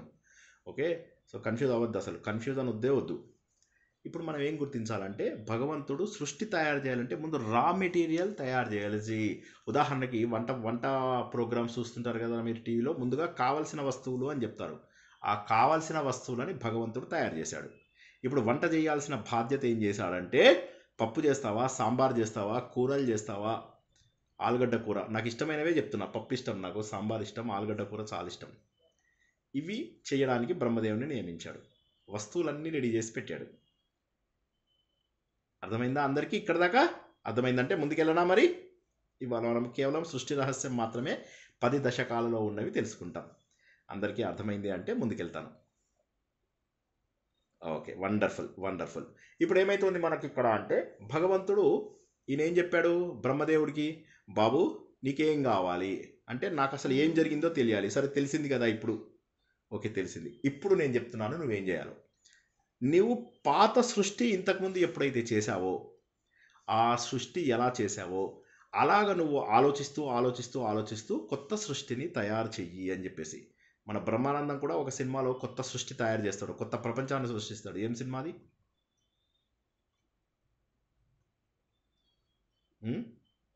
సినిమాలు చూడరా ఎవరు? కాదు కాదు కాదు, తప్పు చెప్పారు. మార్క్స్ రాలే మీకు. రెడీ రెడీ అనే సినిమాలో రెడీ అని కరెక్ట్. బాద్షాలో కూడా క్రియేట్ చేస్తాడు. కరెక్ట్, రెడీ సినిమా లోపల కూడా క్రియేట్ చేస్తాడు. కొత్త లోకాన్ని సృష్టిస్తాను అని చెప్పేసి చెప్తాడు. జ్ఞాపకం వచ్చిందా అది? సో ఇప్పుడు ఏమైంది, ఇప్పుడు బ్రహ్మదేవుడు ఎలా సృష్టి చేశాడు అనేది తెలుసుకుంటున్నాం. ఇప్పటిదాకా రా మెటీరియల్ తయారైంది, కావలసిన వస్తువులని తయారు చేసి ఇచ్చాడు దేవుడు. ఏమీ లేనటువంటి ప్రపంచాన్ని భగవంతుడు, రూపం లేదు భగవంతుడికి, రూపం లేదు భగవంతుడికి, రూపం లేదు. రూపం లేని భగవంతుడు తనలోంచే ఇవన్నీ పుట్టించాడు. అందరూ మ్యూట్లో పెట్టుకోండి, నాకు ఎక్కువ వస్తుంది. అప్పుడు ఆ ప్రపంచాన్ని తనలోంచే మళ్ళీ ఎవరు మాట్లాడుతున్నారు, అది వస్తుందండి, ఎక్కువ వస్తుంది, ప్లీజ్ మ్యూట్లో పెట్టుకోండి, రిక్వెస్ట్. సో తనలోంచే ఈ సృష్టి మొత్తాన్ని భగవంతుడు సృష్టించాడు.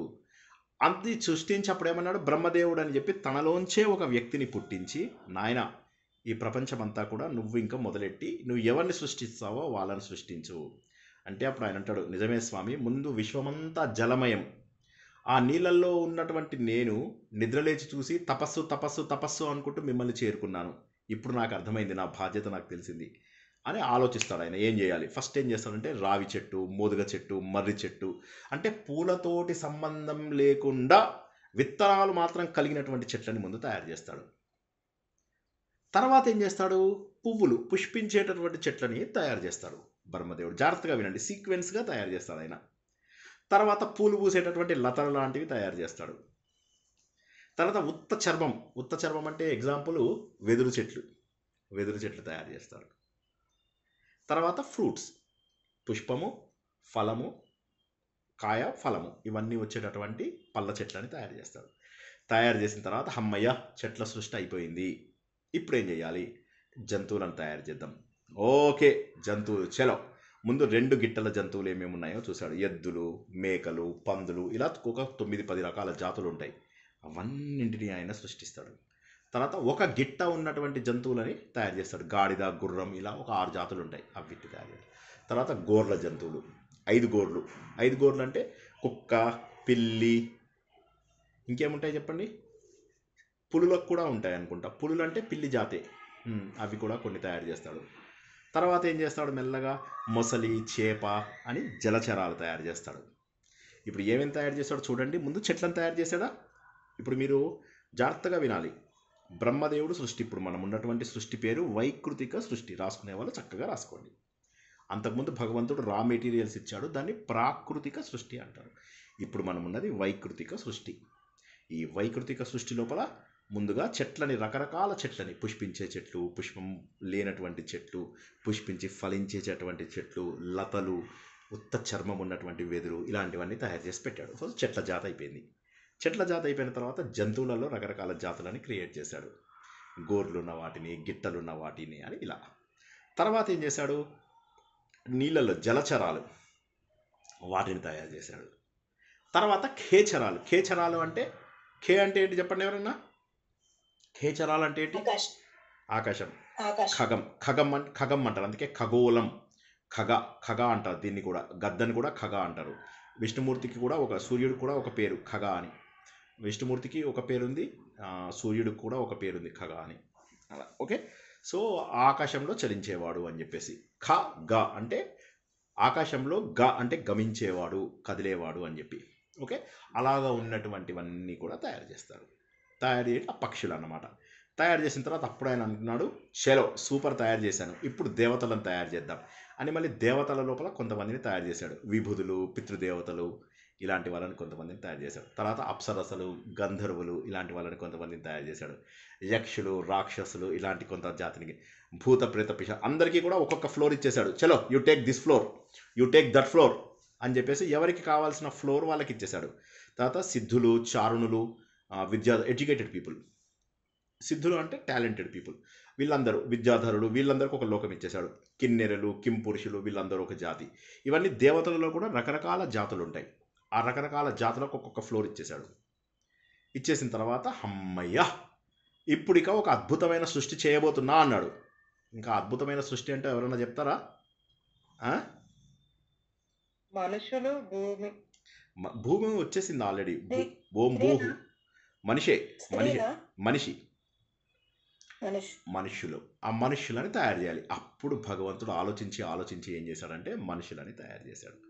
ఆ మనుషులను తయారు చేసిన తర్వాత భగవంతుడు చాలా సంతోషపడ్డాడు. అమ్మయ్య ఒక చాలా అద్భుతమైనటువంటి తయారు చేశాను అని చెప్పేసి సృష్టి వచ్చేసింది. అంటే యక్షులు, రాక్షసులు వీళ్ళందరూ మనిషి కంటే ముందే వచ్చారు అన్న విషయాన్ని గుర్తిస్తాం.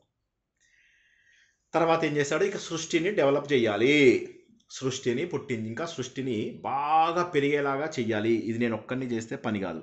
ప్రతి ఒక్కడు ఏం చేస్తాడు, జనరలీ ఒక కంపెనీ పెట్టినప్పుడు ఆయన ఏం చేస్తాడు, ఆ కంపెనీ పెట్టిన అతను ముందు తనే ఎక్కువ పని చేస్తాడు. తర్వాత తన కింద అసిస్టెంట్ని పెట్టుకుంటాడు. ఆ అసిస్టెంట్ ఇంకొక అసిస్టెంట్, కంపెనీ పెరిగే కొద్దీ అసిస్టెంట్లు పెరుగుతారు. అలాగే బ్రహ్మదేవుడు ఏం చేశాడంటే సృష్టి ఎప్పుడు నేనే చేయాలా, నా కింద కొంతమంది జనాలను నేను క్రియేట్ చేసుకుంటా అని చెప్పేసి సనక, సనందన, సనత్ సుజాత, సనత్ కుమార అనేటటువంటి జనాలకు పుట్టిస్తాడు. ఇది అందరికీ తెలుసు కదా. సనక, సనందన, సనత్ సుజాత, సనత్ కుమార. సనక, సనందన, సనత్ సుజాత, సనత్ కుమార, ఈ నలుగురిని పుట్టిస్తాడు. ఇది పేర్లు బాగానే గుర్తుంటాయా అందరికీ? పితృలు దేవతలు అంటే ఇంకా రారు కదా సార్, అప్పుడే పితృదేవతలు అనేది డిపార్ట్మెంట్. పితృదేవతలు అనేది ఏంటంటే తల్లిదండ్రులు కాదు. పితృదేవతలు అనేది ఒక డిపార్ట్మెంట్. వాళ్ళు ఒక దేవతలలో ఒక డిపార్ట్మెంట్. డిపార్ట్మెంట్ అంటే ఏంటి, మీ పోస్టల్ డిపార్ట్మెంట్ ఉందా, వాటర్ డిపార్ట్మెంట్ ఉందా, ఎలక్ట్రిసిటీ డిపార్ట్మెంట్ ఉందా, అలాగా పితృదేవతలు అనేది ఒక డిపార్ట్మెంట్. ఓకేనా అమ్మా, క్లియరా? ఓకే. పితృదేవతలు అంటే మీ అమ్మ నాన్న కాదు, మీ అమ్మ నాన్న మా అమ్మ నాన్న కాదు. పితృదేవతలు అంటే ఒక డిపార్ట్మెంట్. మనం ఇప్పుడు మా నాన్నగారికి నేను తద్దినం చేశాను అనుకోండి, చేస్తే మా నాన్నగారు ఇప్పుడు ఎక్కడున్నారో నాకు తెలియదు, మా తాతగారు ఎక్కడున్నారో నాకు తెలియదు, మా ముత్తాత గారు ఎక్కడున్నారో నాకు తెలియదు. అప్పుడు నేను ఏం చేస్తానంటే ఇక్కడ నుంచే పెట్టేటటువంటిది వాళ్ళకి అందాలి. మరి ఎలాగా? అప్పుడు నేను చేసినటువంటిది కార్యమంతా కూడా ఏమవుతుందంటే పితృదేవతలు అనే ఒక డిపార్ట్మెంట్కి వెళ్తుంది. ఆ పితృదేవతలు ఏం చేస్తారంటే అది తీసుకుని ఎవరు, శ్రీనివాసరావు గారి నాన్నగారు దర్బార్ నరసింహారావు, ఆయన ఇప్పుడు ఎక్కడ పుట్టాడు? అమెరికాలో, ట్రంప్ పక్కన ఉన్నాడు, వెరీ గుడ్. వాళ్ళ తాతగారు సూపర్, ఈయన ఇజ్రాయెల్ నేతన్యాహు పక్క. ఇలా చూసుకుంటారు, వాళ్ళన్నీ చూసుకుంటారు. చూసుకుని మనం పెట్టినవన్నీ వాళ్ళకి అందేలాగా చేస్తారు. పితృదేవతలు అనేది ఒక డిపార్ట్మెంటు. మీరు పెట్టేది మీ అమ్మా నాన్నలు చూడసే అవకాశం లేదు, ఎందుకంటే వాళ్ళు వేరే జన్మలు ఎత్తారు, వాళ్ళు ఎవరిని గుర్తించారు. ఉదాహరణకు నాకు ఎవడో తద్దినాలు పెడుతున్నాడు, నాకు ఈరోజు ఫుడ్ అందుతోంది, ఎవరు పెడుతున్నారో నాకు తెలియదు కూడా. నేను ఈరోజు సుఖంగా భోజనం చేస్తున్నాను అంటే ఎవరో నా పేరు మీద తద్దినాలు పెడుతున్నారు అని లెక్క. ఎనీవే, అది పితృదేవతలు అనేది it's a department. Okay, next ఇంకేం ప్రశ్నలు లేకపోతే ముందుకెళ్తా. ఓకే, ఇప్పుడు బ్రహ్మదేవుడు తనకు అసిస్టెంట్లను తయారు చేసుకోవాలి. అసిస్టెంట్లలో సనక సనందన సనత్ సుజాతలను పుట్టించి, చలో ఫోక్స్ రెడీగా ఉండండి, మీరందరూ ఏం చేస్తారంటే పోయి ప్రపంచాన్ని, సృష్టిని తయారు చేయండి అంటాడు. వాళ్ళంటారు కుదరదండి, మేము జ్ఞానయోగులం, మాకు ఈ సృష్టి, ఈ బ్రహ్మ, ఇవన్నీ మాకు నచ్చవు, మేము జనాలను పుట్టించము. మరి ఏం చేయాలి అంటే మేము జ్ఞానయోగులము, మేము జ్ఞానం భగవంతుడి గురించి తెలుసుకుంటాము, సత్యం తెలుసుకోవడం తప్ప మాకు వేరే డ్యూటీ లేదు అంటారు. ఈయన ఏం చేస్తారు, చా ఎంత పని అయిపోయింది అని చెప్పేసి అప్పుడు శివుణ్ణి పుట్టిస్తాడు, రుద్రుడు అంటారు. ఆయనను పుట్టించేసరికి ఆమెయింది, రుద్రశక్తి ఏదైతే ఉందో అకార్డింగ్ టు భాగవతం డిఫరెంట్ ఉంటుంది story, according to Shiva Purana different ఉంటుంది. ఏమీ పర్వాలేదు డిఫరెంట్గా ఉన్నా, మనం ఇప్పుడు నేర్చుకుంటున్నది భాగవతానికి సంబంధించిన నారాయణీయం. కాబట్టి నారాయణీయం ప్రకారంగా రుద్రుడు ఎప్పుడైతే పుడతాడో రుద్రదేవతలు హింస ప్రారంభిస్తారు. అప్పుడు ఆయన అంటాడు, అరే వద్దు బాబు, నీ సృష్టి వద్దు, నువ్వేమీ వద్దు, నువ్వేం చెయ్యకు, వెళ్ళిపో నువ్వు ఇక్కడి నుంచి, నువ్వు వేరే వెళ్ళిపోయి, నువ్వు ఏకాదశ రుద్రులు, మీరు వేరేది ఏదైనా పని చేయండి, ఈ సృష్టి విషయంలో ఇంక నువ్వు కలగజేసుకోకు అని చెప్పి ఆయనను పంపించేస్తారు. పంపించేసి అప్పుడు ఆయన తనలోంచి ఒక అద్భుతమైనటువంటి గొప్ప విషయాన్ని తయారు చేస్తాడు. అదేంటంటే తన శరీరంలోంచే చెవులలోంచి పులస్త్యుడు, బొడ్డులోంచి పులహుడు, కండ్లలోంచి ఆత్రి, తర్వాత ఇంకేముంటాయి, కాను ఆత్రి, ఇంకెవరు, ప్రాణం తన ప్రాణం ఉంటుంది కదా, ఆ ప్రాణంలోంచి వశిష్ఠుడు, తన మనస్సులోంచి మరీచిని తీసుకొస్తాడు. ఇలాగా ఆయన తన చర్మంలోంచి భృగు, తన బొటనవేలులోంచి దక్షుడు, ఆయన ముఖంలోంచి అంగీరసుడు. సో ఇప్పుడు ఎంతమంది వచ్చారో చూడండి, పులహుడు, పులస్త్యుడు, అంగీరసుడు, ఆత్రి, భృగువు, దక్షుడు, భృగువు చెప్పేసుకున్నాం కదా, వశిష్ఠుడు ప్రాణం నుంచి వచ్చాడని చెప్పేసి, ముఖం నుంచి అంగీరసుడు వచ్చాడు, చేతుల్లోంచి క్రతువు వస్తాడు, క్రతువు అనేటటువంటిది, చర్మంలోంచి భృగువు అని చెప్పుకున్నాం, బొడ్డులోంచి పులహుడు అని చెప్పుకున్నాం, తన తొడలలోంచి నారదుడు బయటకు వస్తాడు, బొటనవేలులోంచి దక్షుడు, అందుకే దక్షత అంటారు, దక్షత. ఇలాగా ఇంతమందిని తీసుకొస్తాడు. తన నీడలోంచి కర్దముడు అనేటటువంటి ఒక వ్యక్తిని పుట్టిస్తాడు. పుట్టించి మీరందరూ ప్రజాపతులు. ఇప్పటిదాకా నేను కొన్ని ఎక్స్పెరిమెంట్స్ చేశాను, ఆ ఎక్స్పెరిమెంట్స్ సక్సెస్ కాలేదు. ఆ ఎక్స్పెరిమెంట్స్ ఏం చేశానంటే, నేను ముందు సనక సనందన సనత్ సుజాత సనత్ కుమారులను తయారు చేశాను, తర్వాత రుద్రులను తయారు చేశాను. వాళ్ళని సృష్టి చెయ్యండి అయ్యా బాబు అంటే వాళ్ళు సృష్టి చేయలేదు. చలో ఇప్పుడు మిమ్మల్ని నేనేం చేశాను, నా ముఖం నుంచి అంగీరసుని, నా చెవులలోంచి పులస్తుడని, నా నాభి ప్రాంతంలోంచి పులహుడని. ఆ రోజుల్లో స్త్రీ పురుషుల సమాగమం వల్ల కాదు పిల్లలు పుట్టేది, భగవంతుడు తన సంకల్పం ద్వారా పుట్టించేవాడు. ప్రాణంలోంచి వశిష్ఠుడు, ముఖంలోంచి అంగీరసుడు, చేతులలోంచి క్రతువు, చర్మంలోంచి భృగువు, బొటనవేలులోంచి దక్షుడు, నీడలోంచి కర్దమ ప్రజాపతి. ఇలా తీసుకొచ్చి మీరంతా సృష్టి చేయండి అని చెప్పి చెప్తాడన్నమాట.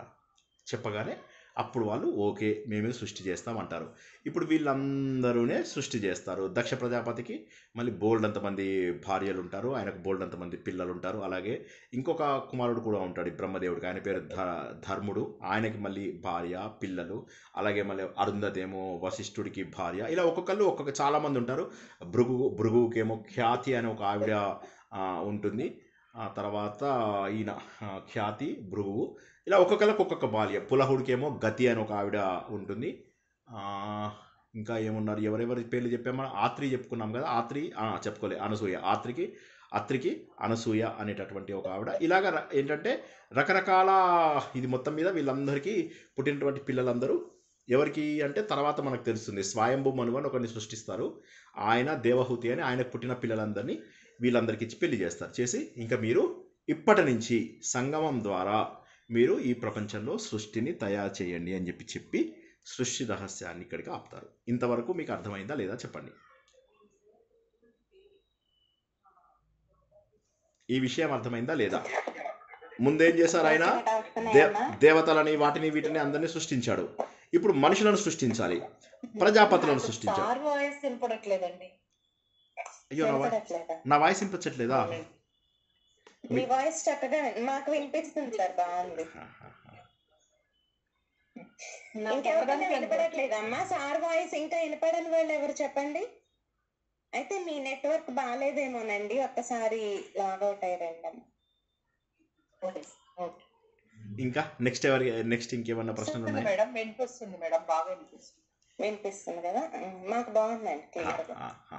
ఇప్పుడు అది కూడా వినిపించలేదండి. ఎవరికైనా నెట్వర్క్ బాగోకపోతే ఒక్కసారి మళ్ళీ బయటకు వెళ్ళి రండమ్మా, జాయిన్ అవ్వండి. ఎవరికైనా డౌట్స్ ఉంటే హ్యాండ్స్ రైస్ చేయండి అమ్మా. నమస్కారం అండి. నమస్తే మేడం. రాక్షసుని ఎందుకు సృష్టి చేయవలసి వచ్చిందండి? అది ఒక ప్రత్యేకమైన, అంటే అందరినీ సృష్టించాలి ఆయన. రాక్షసులు అంటే వారి వారి పూర్వజన్మల, అంతకుముందు బ్రహ్మ సృష్టించే ముందే ఆయన బ్రహ్మదేవుడు నిద్రపోక ముందు ఆల్రెడీ కర్మలు చేసుకు మనం కూడా రాక్షసులం అవుతాం, మనం కూడా రాక్షసులుగా పుట్టచ్చు. అంతకుముందు కల్పంలో వారి వారి కర్మల ఆధారంగా వాళ్ళందరినీ ఇక్కడ తీసుకొచ్చి పెట్టేశాడు అన్నమాట. తను ఏం చెప్పాను నేను, బ్రహ్మదేవుడు అడుగుతాడు నేను ఎలా పుట్టించాలి అని విష్ణుదేవుడిని అడుగుతాడు. విష్ణుమూర్తి అంటాడు నువ్వు ఇంతకుముందు నిద్రపోకముందు ఏ స్టేజ్లో ఉన్నారో జనాలు వాళ్ళని అదే పద్ధతిలో మళ్ళీ వాళ్ళని పుట్టించు అని చెప్పి చెప్తాడు. అయితే మనం ఈ ప్రవచనం ప్రారంభించుకున్నప్పుడు ఒక మాట చెప్పాము, అందరికీ గుర్తుండి ఉంటుంది. సృష్టి ఎప్పుడు ప్రారంభమైంది అనేది ఏ పురాణంలోనూ ఏ వేదంలోనూ లేదు. కర్మలు ఎందుకు వచ్చాయి, ఎప్పటి నుంచి వచ్చాయి ఎవ్వరికీ తెలియదు. ఈ రోజు వరకు ఎవరికీ తెలియదు, ఏ పురాణంలోనూ చెప్పలేదు. అది అనాదిగా సాగుతోంది. రాక్షసులుగా ఎందుకు పుట్టారు? వాళ్ళ పూర్వజన్మ కర్మల వల్ల. పూర్వజన్మ ఎప్పుడు వచ్చింది? అప్పుడెప్పుడో వచ్చింది. అంతకుముందు ఎప్పుడైంది? ఫస్ట్ అందరూ పుట్టినప్పుడు అందరూ ప్రశాంతంగా, ఆ ఫస్ట్ ఏం జరిగింది అనేది మనకు తెలియదు, ఏ పురాణంలోనూ చెప్పడు.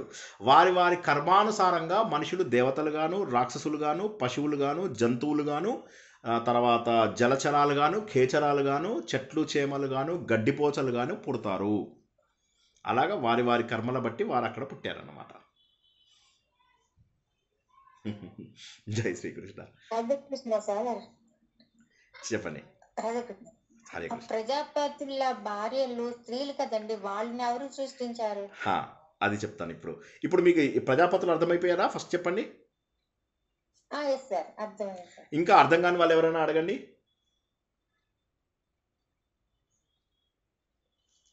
నవగ్రహాలలో ఈ రాహుకేతువులు కూడా రాక్షస జాతికి చెందిన వాళ్ళు కదా సార్? అవును, వాళ్ళని కూడా మనం పూజించడం అంటే అది వేరు, ఛాయాగ్రహాలుగా పూజిస్తాము. వాళ్ళు అందుకే రివర్స్ డైరెక్షన్లో తిరుగుతారు. ఇవాళ 9 o'clockకి క్లాస్ ఉంది కదా, ఆ 9 o'clock క్లాస్ లోపల మళ్ళీ మనం ఇవాళ జ్యోతిషం కంటిన్యూ చేసుకుంటాము. ఆ 9 o'clock క్లాస్ లోపల మనము మిగతా గ్రహాలన్నీ ఒక డైరెక్షన్లో తిరుగుతుంటే వీళ్ళు రివర్స్ డైరెక్షన్లో తిరుగుతారు అని చెప్పి మనం తెలుసుకుంటున్నాం. ఇవాళ తెలుసుకుంటాం అది, ఓకేనా? అప్పుడు మనం ఆ ప్రశ్న అప్పుడు మళ్ళీ అడగండి. సార్ బ్రహ్మ ఏం సృష్టించారు అని అంటే ఇంకా ఎప్పుడు ఇదే సృష్టి ఉంటుందా సార్? ఎప్పుడు ఇదే ఉన్నట్లే కదా సార్? ఎప్పుడంటే వారి వారి కర్మానుసారంగా పుట్టిస్తాడు అంతే. బ్రహ్మదేవుడు కర్మానుసారం. చెప్పండి. సేమ్ జన్మే ఉన్నది అన్నప్పుడు ప్రతిసారి మనం అదే జన్మ ఎత్తున్నట్టే కదా? అదే జన్మ ఎందుకు ఎత్తుతాం? ఈ జన్మలో మీరు పుణ్యం చేసుకుంటే వచ్చే జన్మలో మీరు దేవతగా పుట్టచ్చు. గంధర్వులుగా పుట్టచ్చు, కిన్నెర కింపురుషులుగా పుట్టచ్చు, విద్యాధరులుగా పుట్టచ్చు, చారుణులుగా పుట్టచ్చు, సిద్ధులుగా పుట్టచ్చు, ఇంద్రుడుగా పుట్టచ్చు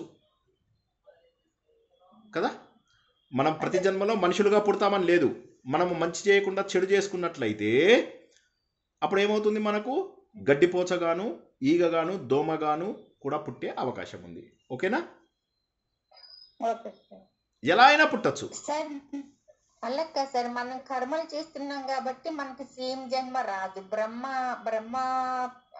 వాళ్ళకి సేమ్ జన్మ వస్తుంది కానీ మనకి రాదు. మానవులకి సేమ్ జన్మ రాదు. చెప్పలేము. మనిషి జన్మ రావచ్చు. వచ్చే జన్మ కూడా నాకు పుణ్యం కరెక్ట్గా ఉంటే వచ్చే జన్మలో నాకు మనిషి జన్మ రావచ్చు, దేవత జన్మ రావచ్చు, ఏ జన్మ వస్తుంది అనేది గ్యారంటీ లేదు. ఇక బ్రహ్మదేవుడు కూడా ఆయన దేవుడు, ఆయన పరబ్రహ్మ కాదు. దేవుడు అంటే ఒక రూపం, మనలాగా ఒక రూపంని దేవత అంటారు అంతే. మనకంటే కొద్దిగా ఎక్కువ శక్తి ఉన్న వాళ్ళని దేవతలు అంటారు అంతే. చీమలు మనం చూసి ఏమంటాయి తెలుసా? అగో శ్రీనివాస్ దేవుడు వస్తున్నాడు అంటాయి, అగో ఈ దేవత వస్తుంది అంటారు. వాళ్ళు ఇలా చూసి దండం పెట్టుకుంటాయి చీమలు. వాటికి తెలియదు మనం దేవుళ్ళం కాదని. మనము ఈ దేవుళ్ళకి దండం పెట్టుకుంటాం, కానీ ఉన్నది ఒకటే దేవుడు, పరబ్రహ్మ. ఆ పరబ్రహ్మని ఇందులో మనము నారాయణీయంలో గురువాయూరప్పగా కొలుస్తున్నాము. అదే ఆయనని భాగవతంలో విష్ణుమూర్తిగాను కృష్ణుడుగాను కొలుస్తున్నాము. అదే పరబ్రహ్మని శివపురాణంలో శివుడుగా కొలుస్తున్నాము. అదే పరబ్రహ్మను దేవీ పురాణంలో శక్తిగా కొలుస్తున్నాము. అదే పరబ్రహ్మను సౌర పురాణంలో సూర్యుడుగా కొలుస్తున్నాము. బ్రహ్మాండ పురాణంలో సూర్యుడుగా కొలుస్తున్నాము. పరబ్రహ్మ అంటే ఫస్ట్ గాడ్. ఆయన కింద ఇంకా ఎవరు వచ్చినా కూడా వాళ్ళకి ఒక జన్మ. ఇప్పుడు బ్రహ్మదేవుడు ఉన్నాడు, ఆ బ్రహ్మదేవుడికి ఒక వయస్సు ఉంటుంది. అది కూడా తెలుసుకుంటాం. ముందు ఈ ప్రశ్న అయిపోతే మీకు ఇది బ్రహ్మదేవుడు కూడా ఒక వయస్సు ఉంటుంది. ఆయన ఇప్పుడున్నటువంటి బ్రహ్మ అద్యత్ బ్రహ్మణ ద్వితీయ పరార్థే అంటారు. అద్య బ్రహ్మణ అంటే ఇప్పటి బ్రహ్మ, ద్వితీయ పరార్థే అంటే 50 ఏళ్ళు దాటి ఇప్పుడు 51, 52 ఏళ్ళు నడుస్తున్నాయి మన బ్రహ్మదేవుడికి. ప్రతిరోజు సంకల్పంలో మనం చెప్పుకుంటాం అద్యత్ బ్రహ్మణ ద్వితీయ పరార్థే శ్వేతవరాహ కల్పే వైవస్వత మన్వంతరే కలియుగే ప్రథమ పాదే, ఇవన్నీ చెప్పుకుంటాం కదా. అందులో ఇప్పుడున్న బ్రహ్మకు 51 ఏళ్ళు అని చెప్పుకుంటున్నాం. ఆయన 100 ఏళ్ళు అయిపోయిన తర్వాత ఆయన అవతారం చాలిస్తాడు బ్రహ్మదేవుడు. అప్పుడు మనలోంచి ఎవరో కొత్తగా బ్రహ్మగా ప్రమోట్ అవుతారు. ఆ ప్రమోట్ అవ్వడానికి ఆల్రెడీ వెయిటింగ్ లిస్ట్ ఉంది. ఆ వెయిటింగ్ లిస్ట్లో ఇప్పుడు ఫస్ట్ ఉన్న ఆయన పేరు ఆంజనేయ స్వామి. ఆంజనేయ స్వామిని భవిష్యత్ బ్రహ్మ అంటారు. జై శ్రీకృష్ణ. Next question.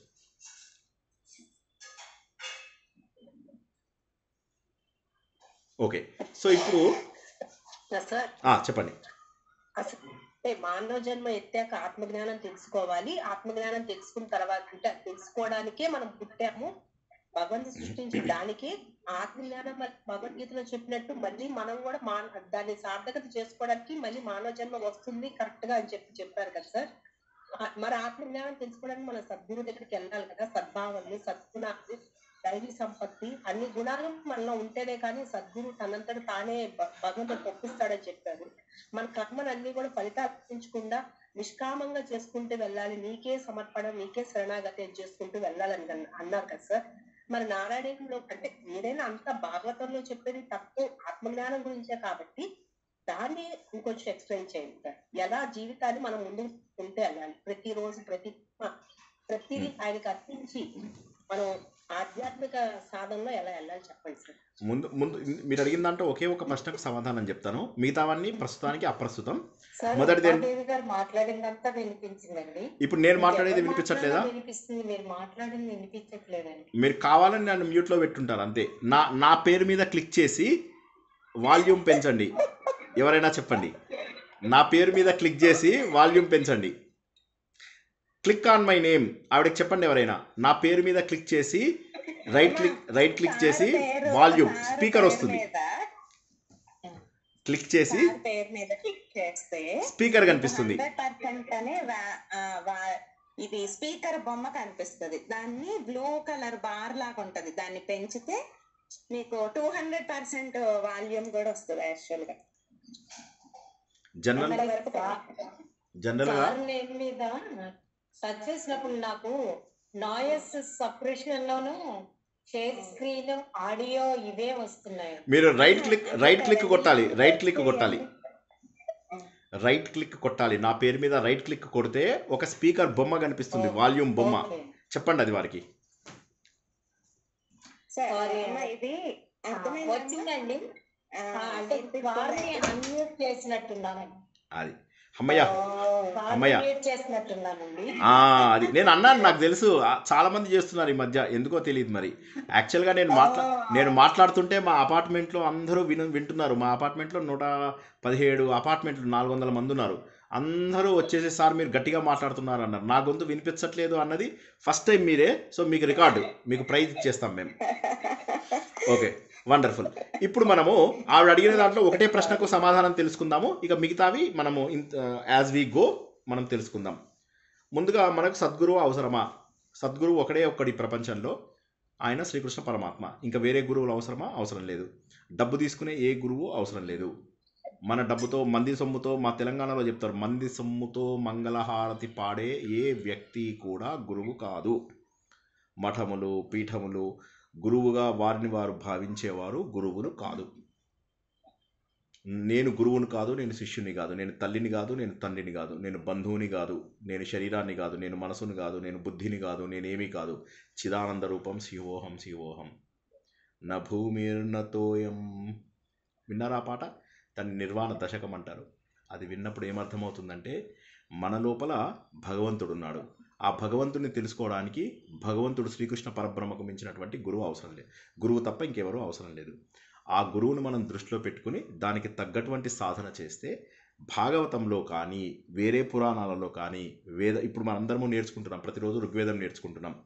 ఋగ్వేదము, జ్యోతిష్యము అంటే వేదాంగము, తర్వాత మనం ఇంకేం నేర్చుకుంటున్నాం? విష్ణు సహస్రనామం నేర్చుకుంటున్నాం, లలిత సహస్రనామం కంప్లీట్ చేసాం. తర్వాత మనము ఉపదేశ సారం నేర్చుకుంటున్నాం. ఇలా మనం ప్రతిరోజు 9ంటికి ఏవైతే ప్రోగ్రామ్స్ నేర్చుకుంటున్నామో అందులోపల ప్రతి దాంట్లో కూడా ఆత్మతత్వాన్ని మనము విపులంగా చర్చించుకుంటున్నాం. ఆత్మతత్వం అంటే ఏంటంటే నేనెవరినో తెలుసుకోవాలి. నేనెవరినో తెలుసుకోవాలి అంటే శ్రీకృష్ణ పరబ్రహ్మ ద్వారా, మనము విన్నటువంటి ప్రవచనాల ద్వారా, మనము చేస్తున్నటువంటి స్వాధ్యాయము ద్వారా, మనంతటా మనం చదువుకోవడము, మనం సరైనటువంటి ప్రవచనాలు వినడం ద్వారా శ్రీకృష్ణ పరబ్రహ్మనే గురువుగా భావిస్తూ మనము ఎవరో అనేది మెల్లమెల్లగా తెలుస్తుంది. దానికి మార్గం కూడా శ్రీకృష్ణ పరబ్రహ్మ ఈ నారాయణీయంలో చెప్తాడు. 2వ స్కందము, భాగవతం యొక్క 2వ స్కందంలో చెప్తాడు. అదేంటో ఇప్పుడు తెలుసుకుందాం. ముందుగా అందరినీ సృష్టించాడు. ఇప్పుడు మనుషులను సృష్టించాలి కదా. వీళ్ళందరికీ చెప్పాడు మీరు మనుషులను సృష్టించండి అని. మరి వాళ్ళకి ఆడపిల్లలు లేరు కదా, ఎక్కడి నుంచి పిల్లలు? మరి వాళ్ళకి ఏమన్నాడు? మామూలు పద్ధతి లోపల సమాజాన్ని, సృష్టిని పెంచాలి అన్నాడు. అప్పుడు ఏం చేశాడంటే తన శరీరంలోంచి ఒక చెయ్యిలోంచి స్వయంభూమనువు, ఇంకొక చెయ్యిలోంచి శతరూప అని చెప్పి వీరిద్దరిని పుట్టించాడు. స్వయంభూమనువు శతరూప, స్వయంభూమనువు శతరూప.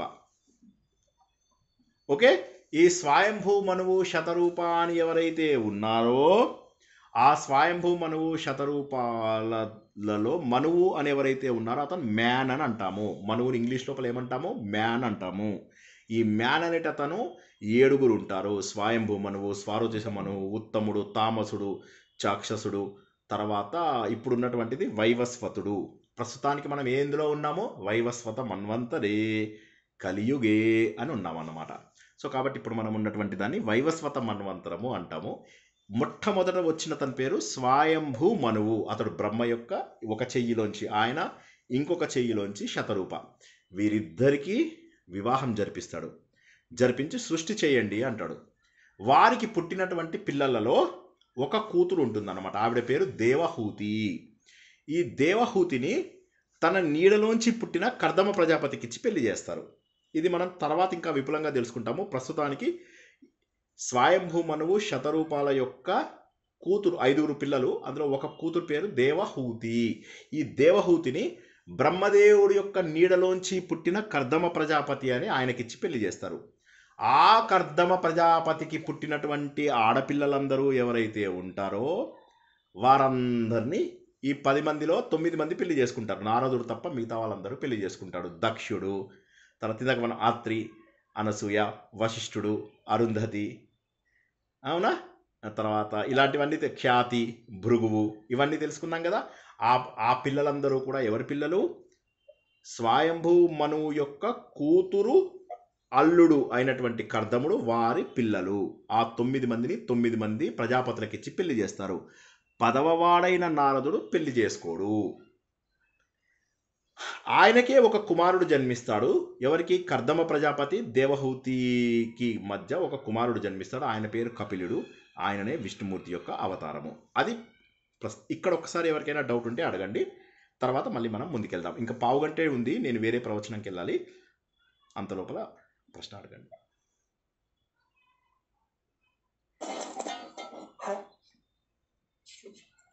తొందరగా అడగండి ఎవరికైనా ప్రశ్న. హరే కృష్ణ అండి. హరే కృష్ణ.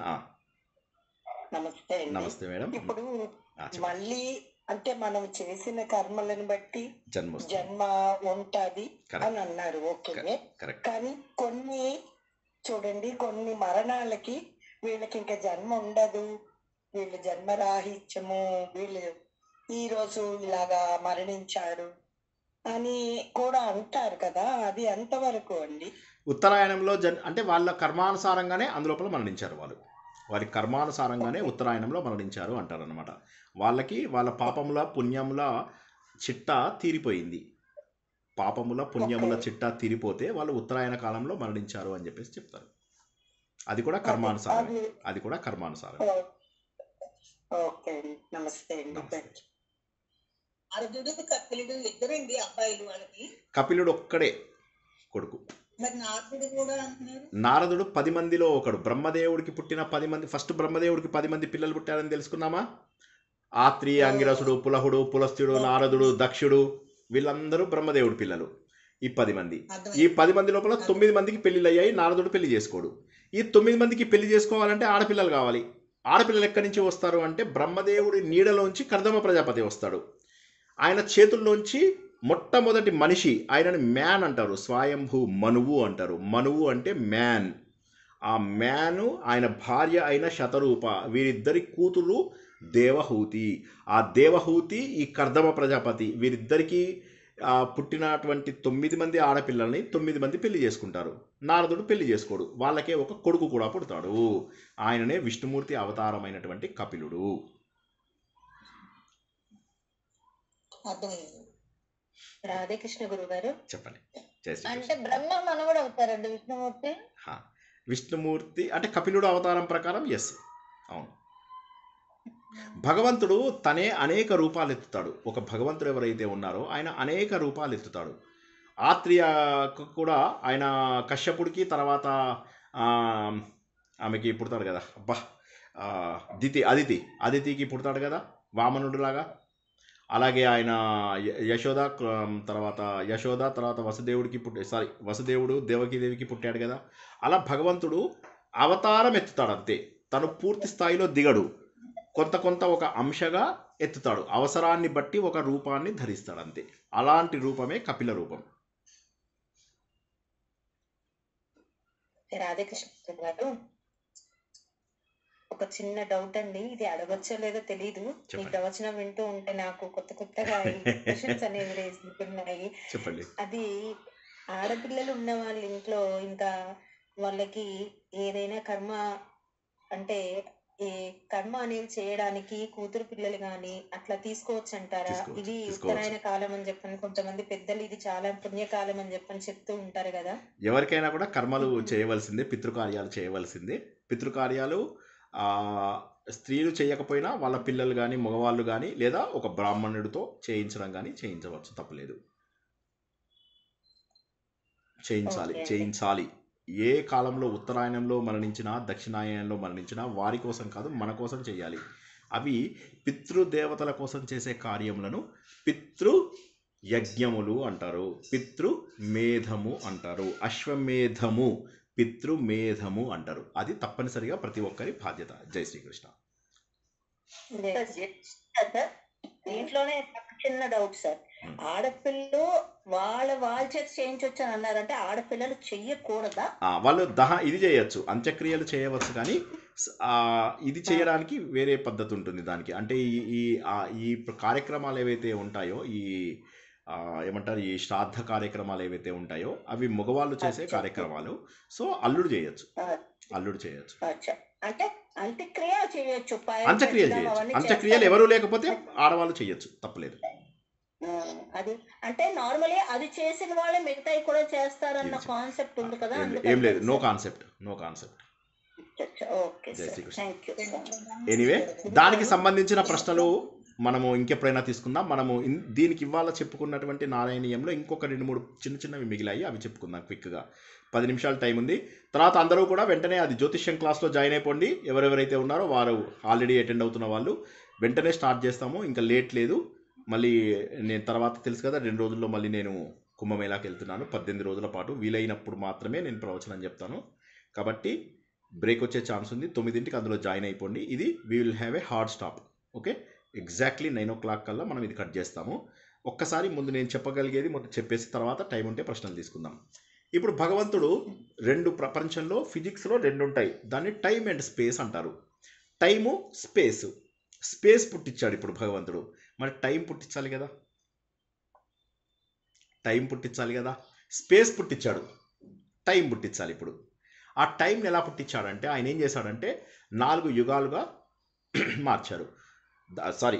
కృతయుగం, త్రేతాయుగం, ద్వాపర యుగం, కలియుగం. కలియుగం 4,32,000 సంవత్సరాలు. దానికి ద్వి అంటే డబల్ అని, ద్వాపర ద్వి అంటే 8,64,000. 3 అంటే త్రేతాయుగం, 3 times అంటే 12,96,000. కృతయుగం అది 4 రెట్లు ఉంటుంది, అది 17,28,000. ఈ 4టిని కలిపితే 43,20,000 సంవత్సరాలు వస్తాయి.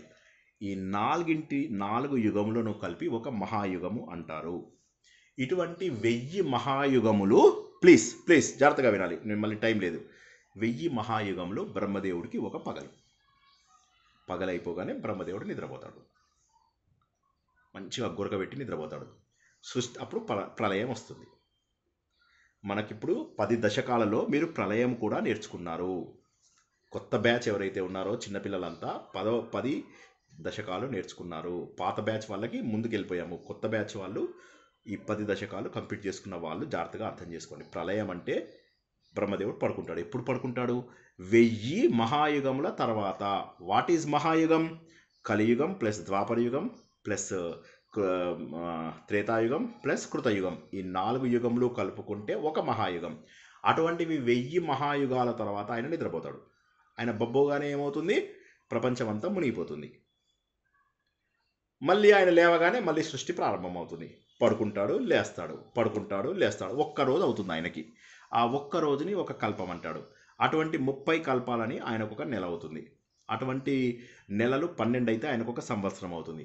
అటువంటి సంవత్సరాలు 100 అయితే బ్రహ్మదేవుడు ఆయుర్దాయం తీరిపోతుంది. అప్పుడు బ్రహ్మదేవుడు పూర్తిగా కొత్త బ్రహ్మగా అవకాశం ఇస్తాడు. ఓకే, ఒకసారి టైం అర్థం కాని వాళ్ళు ఒక్కసారి చెప్పండి. ఎక్కడైనా డౌట్ ఉంటే తొందరగా క్విక్. ఒక్కసారి మళ్ళీ చెప్పండి సార్, యుగాలు దాని గురించి ఒక్కసారి మళ్ళీ. 4 యుగాలు తెలుసా మీకు? ఫస్ట్ కృత, త్రేత, ద్వాపర, కలియుగాలు తెలుసు కదా 4. తెలుసు. ఈ 4టిని కలుపుకుంటే ఒక మహాయుగం. ఓకే, ఈ ఒక మహాయుగం అంటే 1000 మహాయుగాలు కలిపితే బ్రహ్మదేవుడికి ఒక పగలు. పడుకుంటాడు, పగలైపోగానే రాత్రి అవుతుంది, బబ్బుంటాడు. అది మళ్ళీ 1000 మహాయుగాలు పడుకుంటాడు. ఓకే, అంటే 2000 మహాయుగాల తర్వాత మళ్ళీ లేస్తాడు. ఆయనకు ఒక రోజు అయినట్టప్పుడు 2000 మహాయుగముల తర్వాత బ్రహ్మదేవుడికి ఒక రోజు అయినట్టు. ఇంత లోపల మనకు ప్రళయం వచ్చేసింది. తర్వాత ఏమవుతుంది? మళ్ళీ బ్రహ్మదేవుడు ఇలాంటివి 30 సార్లు చేస్తాడు. దీన్ని ఒక కల్పం అంటారు. ఇప్పుడు మనం ఉన్నది శ్వేత వరాహ కల్పే అని అంటాం కదా, అదన్నమాట. అలా 30 కల్పాలు అయితే ఒక నెల అవుతుంది. అటువంటివి 12 నెలలు అయితే ఒక సంవత్సరము. అటువంటివి 100 సంవత్సరాలు అయితే ఈ బ్రహ్మదేవుడు పక్కనకి వెళ్ళిపోతాడు. అప్పుడు దాన్ని ఏమంటారంటే ప్రాకృతిక ప్రళయం అంటారు. అప్పుడు విష్ణుమూర్తి బతికే ఉంటాడు. ఆయన అక్కడ ఉంటాడు, మెయిన్ పరబ్రహ్మ. బ్రహ్మదేవుడు ఆయుష్ తీరిపోయింది అంతే. అప్పుడు ఆయన ఏం చేస్తాడంటే కొత్త బ్రహ్మను అక్కడ పెడతాడు. ఈ బ్రహ్మ ప్లేస్లో కొత్త బ్రహ్మ, మనలోంచి కూడా ఒక బ్రహ్మ ప్రమోట్ అవుతాడు. అలా వెళ్ళిపోయిన తర్వాత ఏమవుతుంది? కొన్నాళ్ళంతా అయిపోయిన తర్వాత మళ్ళీ భగవంతుడు ఫస్ట్ స్టేజ్కి వెళ్ళిపోతాడు. ఏది ఫస్ట్ స్టేజ్ అంటే జ్ఞాపకం ఉందా? పూర్తిగా భగవంతుడు నిరాకారమైనటువంటి స్థితిలోకి వెళ్ళిపోవాలి అని చెప్పి. అప్పుడు విష్ణుమూర్తి లేడు, బ్రహ్మ లేడు, ఎవరూ లేరు. పరబ్రహ్మ చైతన్యము ఉన్నటువంటి ఒకే ఒక స్థితి. ఈ బ్రహ్మాండాలు ఉండవు, ఏముండవు, అన్నీ కొలాప్స్ అయిపోతాయి. కట్టినటువంటి 14 బంగ్లాలు కూలిపోతాయి. 14 అంతస్తుల భవనం కూలిపోయింది. అందులో ఉన్న జనాలందరూ చాలా మరణించారు. అయిపోయిన తర్వాత అప్పుడు మళ్ళీ బ్యాక్ టు ద ఒరిజినల్ స్టేజ్కి వెళ్తారు. దాన్ని ఆంత్యక ప్రళయము అంటారు. ఓకేనా? 4 రకాల ప్రళయాలు ప్రతి వ్యక్తికి జరుగుతాయి. ప్రతిరోజు రాత్రి మనం పడుకున్నప్పుడు మనకు ఈ శరీరం వదిలేస్తామన్నమాట. ఈ శరీరం ఉంది కదా, ఈ శరీరాన్ని వదిలేస్తాం. మనలో ఉన్నటువంటి కారణ శరీరము మనం డీప్ స్లీప్లో ఉన్నప్పుడు ఇలా మనల్ని చూస్తూ ఉంటుంది. ఏం చేస్తున్నావు అని ఇట్లా చూస్తూ ఉంటుందన్నమాట మనని. దాన్ని నిత్య ప్రళయము అంటారు. పొద్దున లేచామనుకోండి, లేచి ఇదే శరీరంలో లేస్తేనేమో మనకు ఆయుష్ ఉన్నట్టు, వేరే శరీరంలో కనుక లేచాము అంటే ఈ శరీరాన్ని ఇక్కడ వదిలేసామంటే మరణించినట్టు. ఇది ప్రతిరోజు జరిగేదాన్ని నిత్య ప్రళయం అంటాం. తర్వాత రెండవది నైమిత్తిక ప్రళయం. నైమిత్తిక ప్రళయం అంటే బ్రహ్మదేవుడు బబ్బున్నప్పుడు మనకు వచ్చేదాన్ని నైమిత్తిక ప్రళయం అంటాం. ఓకే, బ్రహ్మదేవుడు 1 డే ఎవ్రీడే పడుకుంటాడు కదా, దాన్ని నైమిత్తిక ప్రళయం అని. బ్రహ్మదేవుడు 100 days అయిన తర్వాత పడుకుంటాడు, దాన్ని ప్రాకృతిక ప్రళయము అంటాము. పరబ్రహ్మ మళ్ళీ మొత్తం 14 బంగాళాలని కూలగొట్టేస్తాడు. టక్ టక్ టక్ టక్ టక్ టక్ టక్ టక్ అన్ని కూలగొట్టిన తర్వాత మళ్ళీ ఒరిజినల్ స్టేట్ ఇప్పుడు ఎన్నో బ్రహ్మ సార్ ఉన్నది ఇప్పుడు ప్రజెంట్? ఆయన బ్రహ్మ బ్రహ్మ ఎన్నో? ఎన్నో అదని మనకు తెలియదు. నేను చెప్పే కదా, లోకం ఎప్పుడు అనాదిగా ప్రారంభమైంది మనకు తెలియదు. ఓకే, సో ఇప్పుడు ఏమైంది, ఆయన మొత్తం అంత అయిపోయింది, బంగ్లాలన్నీ కూలగొట్టేశాడు. ఆయన కూలగొట్టేసిన తర్వాత ఏమీ మిగలలేదు, మళ్ళీ ఎప్పట్లాగా నీళ్లు మిగిలాయి. ఆ నీళ్ళల్లో మిగిలినటువంటి నారాయణుడు పరబ్రహ్మ మాత్రం చైతన్యవంతంగా అలా ఉన్నాడు, అవ్యక్త రూపంలో, అన్మానిఫెస్టెడ్ ఫామ్. దాన్ని ఆంత్యక ప్రళయము అంటాము. సృష్టి ప్రళయం. ఈరోజు మనం ఏం నేర్చుకున్నాము? సృష్టి నేర్చుకున్నాము, ప్రళయం నేర్చుకున్నాము. సృష్టిలో ఏం చేశామో, ముందు ఆయన స్పేస్ ఇచ్చాడు, తర్వాత టైం ఇచ్చాడు. ప్రళయంలో ఏం చేశాడు? అన్నిటిని చంపేసుకుంటూ వెళ్ళిపోయాడు. ఒక సృష్టి, ఒక ప్రళయం, ఒక గ్లోబల్ వార్మింగు, ఒక ఐసేజ్, ఒక గ్లోబల్ వార్మింగు, ఒక ఐసేజ్, ఒక గ్లోబల్ వార్మింగు, ఒక ఐసేజ్, ఒక సృష్టి, ఒక ప్రళయం, ఒక సృష్టి, ఒక ప్రళయం, ఒక సృష్టి, ఒక ప్రళయం. ఎందుకు చేస్తున్నాడు? Who knows. ఆయన తన సంకల్పంతో చేశాడు అనే ఉంది. ఈరోజు ఏం నేర్చుకున్నామంటే మనము, నారాయణ భట్టాద్రి చెబుతున్నాడు, భగవంతుడా ఇన్ని గొప్ప పనులు చేశావు కదా, ఆఫ్టర్ ఆల్ నా రోగం నువ్వు తీర్చుకోలేవా? ఇంత కష్టం ఉంది నాకు, నా రోగాన్ని తీర్చుకోలేవా? భక్తి మార్గాన్ని ఎందుకు ఎన్నుకుంటారు వ్యక్తులు అంటే, భక్తి మార్గం లోపల సులువుగా మన కర్మలు చేయవచ్చు, అన్నీ దేవుడికి వదిలేసి చేయవచ్చు. కానీ భక్తి అంటే మనం చేసే నోములు, పూజలు, వ్రతాలు, పారాయణలు ఇవి కావు. భక్తి అంటే భగవంతుడిని మనము ప్రేమించడము. ఎందుకు ప్రేమించాలి భగవంతుణ్ణి? ఇవన్నీ చేస్తాడు కాబట్టి. సర్వశక్తిమంతుడు భగవంతుడు, ఇక్కడ ఉన్నటువంటి ప్రతి వస్తువు భగవంతుడిదే. అటువంటి భగవంతుడిని ప్రేమించకుండా ఉంటే మనదే తప్పు. అలా మనం ఎవరినైతే మనస్ఫూర్తిగా ప్రేమిస్తామో దానినే భక్తి అని చెప్పేసి అంటారు. ఆ భక్తి ఏదైతే ఉందో ఆ భక్తి నారాయణ భట్టాద్రి మనసు లోపల నుంచి ఉద్భవించింది, తన్నుకొని వచ్చింది. ఋగ్వేది అయినటువంటి నారాయణ భట్టాద్రి, నువ్వు నా రోగం తగ్గకపోతే నేను ఇక్కడి నుంచి కదిలేదు లేదు అని 3 నెలల పాటు భక్తిపూర్వకంగా భగవంతుని ప్రార్థిస్తాడు. ప్రార్థిస్తే ఆయన రోగం తగ్గిపోవడమే కాకుండా 87 ఏళ్ళు పూర్ణాయుష్యుడై బతుకుతాడు, ఒక జ్ఞానయోగిగా బతుకుతాడు. భక్తిలోంచి కర్మ బాగా చేయొచ్చు, జ్ఞానంలోకి కూడా వెళ్ళొచ్చు. కానీ నిజమైన భక్తి లేదు ఈ రోజుల్లో. ఈ మఠాలు, ఈ పీఠాలు, ఈ గురువులు, ఈ పిచ్చి పనులు, ఇవన్నిటి వల్ల ఏమవుతుందంటే అవన్నిటికీ దూరం అవుతున్నాం. అసలు తత్వము, ప్రేమతత్వము, అసలు తత్వము, జ్ఞానతత్వము, వీటికి దూరంగా మనం చేస్తున్నటువంటి పనులు మనను భగవంతుడికి దూరంగా తీసుకెళ్ళిపోతున్నాయి. ఆత్మసుఖము వీడిని ఆట కొరకు పాత్ర పోషణ చేసేది సూత్రధారి, విశ్రమించదని పాదం ఆశ్రయించి పరమ కరుణాంతరంగా శ్రీ పాండురంగ. జై శ్రీకృష్ణ. 2 నిమిషాల టైము, ఎవరికైనా క్విక్ క్వశ్చన్స్ ఉంటే అడగండి. మళ్ళీ రికార్డింగ్ అయినదంతా కూడా పంపిస్తాను, గాయత్రి మేడం మీకు గ్రూప్లో పెడతారు. Then probably you will take it from there.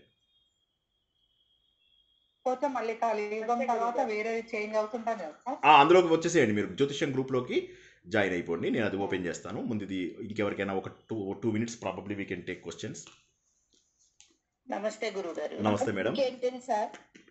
ఉత్తరాయణంలోని చనిపోయిన వాళ్ళు మళ్ళీ జన్మ తీసుకోరా? దక్షిణాయనంలో చనిపోయిన వాళ్ళు మళ్ళీ జన్మ తీసుకుంటారా సార్? అవునమ్మా, అకార్డింగ్ టు అవర్ పురాణాలు దట్ ఈస్ కరెక్ట్. ఉత్తరాయణం అనేది పుణ్యకాలం. వైకుంఠ ఏకాదశిలో చనిపోయిన వాళ్ళు కూడా మళ్ళీ జన్మ ఉన్నదంటారు, నిజమేనా సార్? పురాణాల ప్రకారం కరెక్ట్ అది. రాధాకృష్ణ సార్, యుగానికి యుగానికి మధ్యలో గ్యాప్ ఉంటుందా లేకపోతే కంటిన్యూషన్ ఉంటుందా? కంటిన్యూ అయిపోతుంది. ఉదాహరణకు పరీక్షిత్తుది ఇప్పుడు మనం ఈ కథ ప్రారంభంలో తీసుకున్నట్టయితే పరీక్షిత్తు కలి పురుషుణ్ణి ప్రవేశించడం చూస్తాడు. ఆ కలిపురుషుడు ఏం చేస్తాడు? ధర్మదేవత, ఆవు రెండూ ఉంటాయి. ధర్మదేవత 4 పాదాలపైన నిలబడే ధర్మదేవత ఒకే పాదం మీద నిలబడుతుంది. వెళ్ళి కర్రతో ఇష్టం వచ్చినట్టుగా, కర్రతోని కత్తితోటి దాన్ని ఇష్టం వచ్చినట్టుగా కొడుతూ ఉంటాడు ఆ ఎద్దుని. కొడుతూ ఉంటే ఆవు భోర్న ఏడుస్తుంది. ఆవేమో భూమాత. ఈ ధర్మదేవతను కొడుతూ ఉంటాడు కలిపురుషుడు. అప్పుడు పరీక్షిత్ వచ్చి నా ముందే ఇంత దుర్మార్గంగా చేస్తావా నువ్వు అని చెప్పి వాడిని కొడతాడనమాట. కాబట్టి ఇట్స్ ఎ కంటిన్యూస్ ప్రాసెస్. జై శ్రీకృష్ణ. జ్యోతిష్యం క్లాస్ అంటున్నారు, ఎట్లా జాయిన్ అవ్వాలి సార్ దాంట్లో? అది వేరే లింక్ ఉంది. అది ఇప్పుడు ఈ గ్రూప్లో నేను పెట్టలేను. I'm not admin for this group. Okay, next ఇంకేమన్నా క్విక్ క్వశ్చన్స్ అడగండి. జాయిన్ అవ్వాలంటే ఎలా సార్? అది వేరే గ్రూపు, మేడం పెడతారు, ఎప్పుడైనా మేడం పెడతారు. ఓకే, ఇంకేమన్నా ప్రశ్నలు ఉన్నాయా? ఇందులో ఇవాళ చెప్పిన దాంట్లో ఏమన్నా ప్రశ్నలు అడగండి. లింక్ పంపించే అవకాశం ఉందా సార్ నెక్స్ట్ క్లాస్ కి? సార్ మీరు అడ్మిన్ సార్, మీరు అడ్మిన్ నేను అంటే గ్రూప్లో లేదు, I'm unable to post anything, I'm unable to start the call also. అందుకోసం అని చెప్పి నేనేం చేయలేకపోయాను. లాస్ట్ మినిట్ క్వశ్చన్ ఎవరైనా అడగండి ప్లీజ్, తొందరగా. భారతి గారు అడగండి. భారతి మేడం అడగండి. రాధే కృష్ణ సార్. జై శ్రీకృష్ణ. ఇప్పుడు మీరు భక్తి అంటే భగవంతుని ప్రేమించడం అంటున్నారు. కరెక్ట్. మరి మనం రోజు పూజలు చేస్తుంటాము, వ్రతాలు చేస్తుంటాము, నోములు చేస్తూ ఉంటాము, పారాయణలు చేస్తూ ఉంటాము. అది ఉపాసన అంటారు, అది భక్తి కాదు. ఉపాసన వేరు, భక్తి వేరు. ఉపాసనని భావనతో చేస్తే అది భక్తి. ఉపాసనలో భావన లేకపోతే, ఉదాహరణకి విశ్వం విష్ణుర్ వషట్కారో, ఏం చేస్తున్నావురా, భూత భవే భవత్ ప్రభు వచ్చారా, చూసారేను, ఇట్లా చెప్తాం కదా, అది భక్తి కాదు. భక్తి అంటే భగవంతుడి పైన చాలా ప్రేమ, గట్టి నమ్మకం.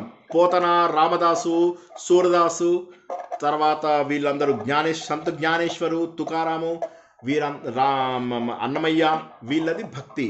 మనది భక్తి కాదు. మనది కోరికతో చేసే పూజ. కోరికతో చేసే ఏ పూజ కూడా మనకు ఫలితాన్ని ఇవ్వదు సరిగదా, పాపంలను తెచ్చిపెడుతుంది. ఎందుకంటే భగవంతుడు ఏమంటాడు, అదే ఆ కోరికతో చేయకూడదు అని చెప్పి చెప్తాడు భగవంతుడు. కోరికతో చేస్తే అభిక్రమ నాశ దోషము, ప్రత్యవాయ దోషము ఉంటాయి. అంటే కోరుకుని ఏదన్నా పని చేస్తే 2 దెయ్యాలు వచ్చి ఇక్కడ కూర్చుంటాయి. ఆ 2 దెయ్యాల వల్ల మనం పని సరిగా చెయ్యము, ఫలితము మనకు వికృతంగా వచ్చే అవకాశం ఉంది. అభిక్రమ నాశ దోషము, ప్రత్యవాయ దోషము, భగవద్గీత చూడండి. జై శ్రీకృష్ణ. కాబట్టి కోరిక లేకుండా పని చేయాలి. Next question. చాలా మంది అడుగుతున్నారు ఒకేసారి. జై శ్రీకృష్ణ. మళ్ళీ మనము నేను ఊరు నుంచి వచ్చిన తర్వాత తప్పకుండా గాయత్రి మేడం అడిగి ఇంకొక క్లాస్ ప్రశ్నల జవాబులకు తీసుకుందాము. ఇప్పటి వరకు మీరు ప్రస్తుతం ఇవాళ చెప్పినంత వరకు బాగా గుర్తుంచుకోండి. ఇంకొకటి 2 సార్లు చూడండి. నేను ఊరు నుంచి వచ్చిన తర్వాత తప్పకుండా అందరికీ మళ్ళీ ఒక క్లాస్ తీసుకుంటానని నేను తప్పకుండా చెప్పగలుగుతున్నాను. మీ అందరికీ కూడా భగవంతుడు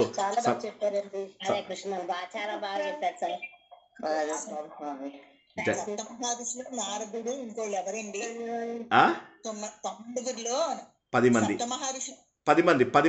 మంది ఉన్నారు. ఒకసారి చూడండి, మీరు గూగుల్లో కొట్టండి, మీకు అందరు 10,000. ఆత్రి, అంగిరసుడు, పులహుడు, పులస్త్యుడు, భృగు, క్రతు, ఆ మొత్తం 100 మంది వస్తారు. ఆ 10 మంది వస్తారు. ఒక్కసారి గూగుల్లో మెసేజ్ కొట్టండి, మీకు వచ్చేస్తారు. అందరి పేర్లు, వాళ్ళ భార్యల పేర్లు కూడా చెప్పాను. ఇదే మీరు సప్త ఋషులతో సంబంధం లేదండి, సప్త ఋషులతో సంబంధం లేదు. 10 మంది ఆయన శరీరంలోంచి పుట్టినవారు వీరు. ఆ 10 మంది పేర్లు, వాళ్ళ భార్యల పేర్లు ఒకసారి గూగుల్ కొట్టండి, మీకు వచ్చేస్తుంది. అవి నేను ఆల్రెడీ చెప్పాను. ఇదే ప్రవచనం ఇంకో 2 సార్లు చూడండి. Very good. సో అది చూసుకోండి ఒకసారి, మీకు తెలుస్తుంది. మరోసారి అందరికీ కూడా శుభం కలుగుగాక. అందరికీ కూడా భగవంతుడు సరైనటువంటి మార్గంలో తీసుకెళ్లాలని, మీకు మీ కుటుంబానికి మంచి జరగాలని ఆశిస్తూ ఈరోజు ప్రవచనాన్ని ఇక్కడికి ముగిస్తున్నాను. జై Srikrishna. Thank you, sir. Jai Shri Krishna. Thank you very much. Thank you for your valuable. Thank you.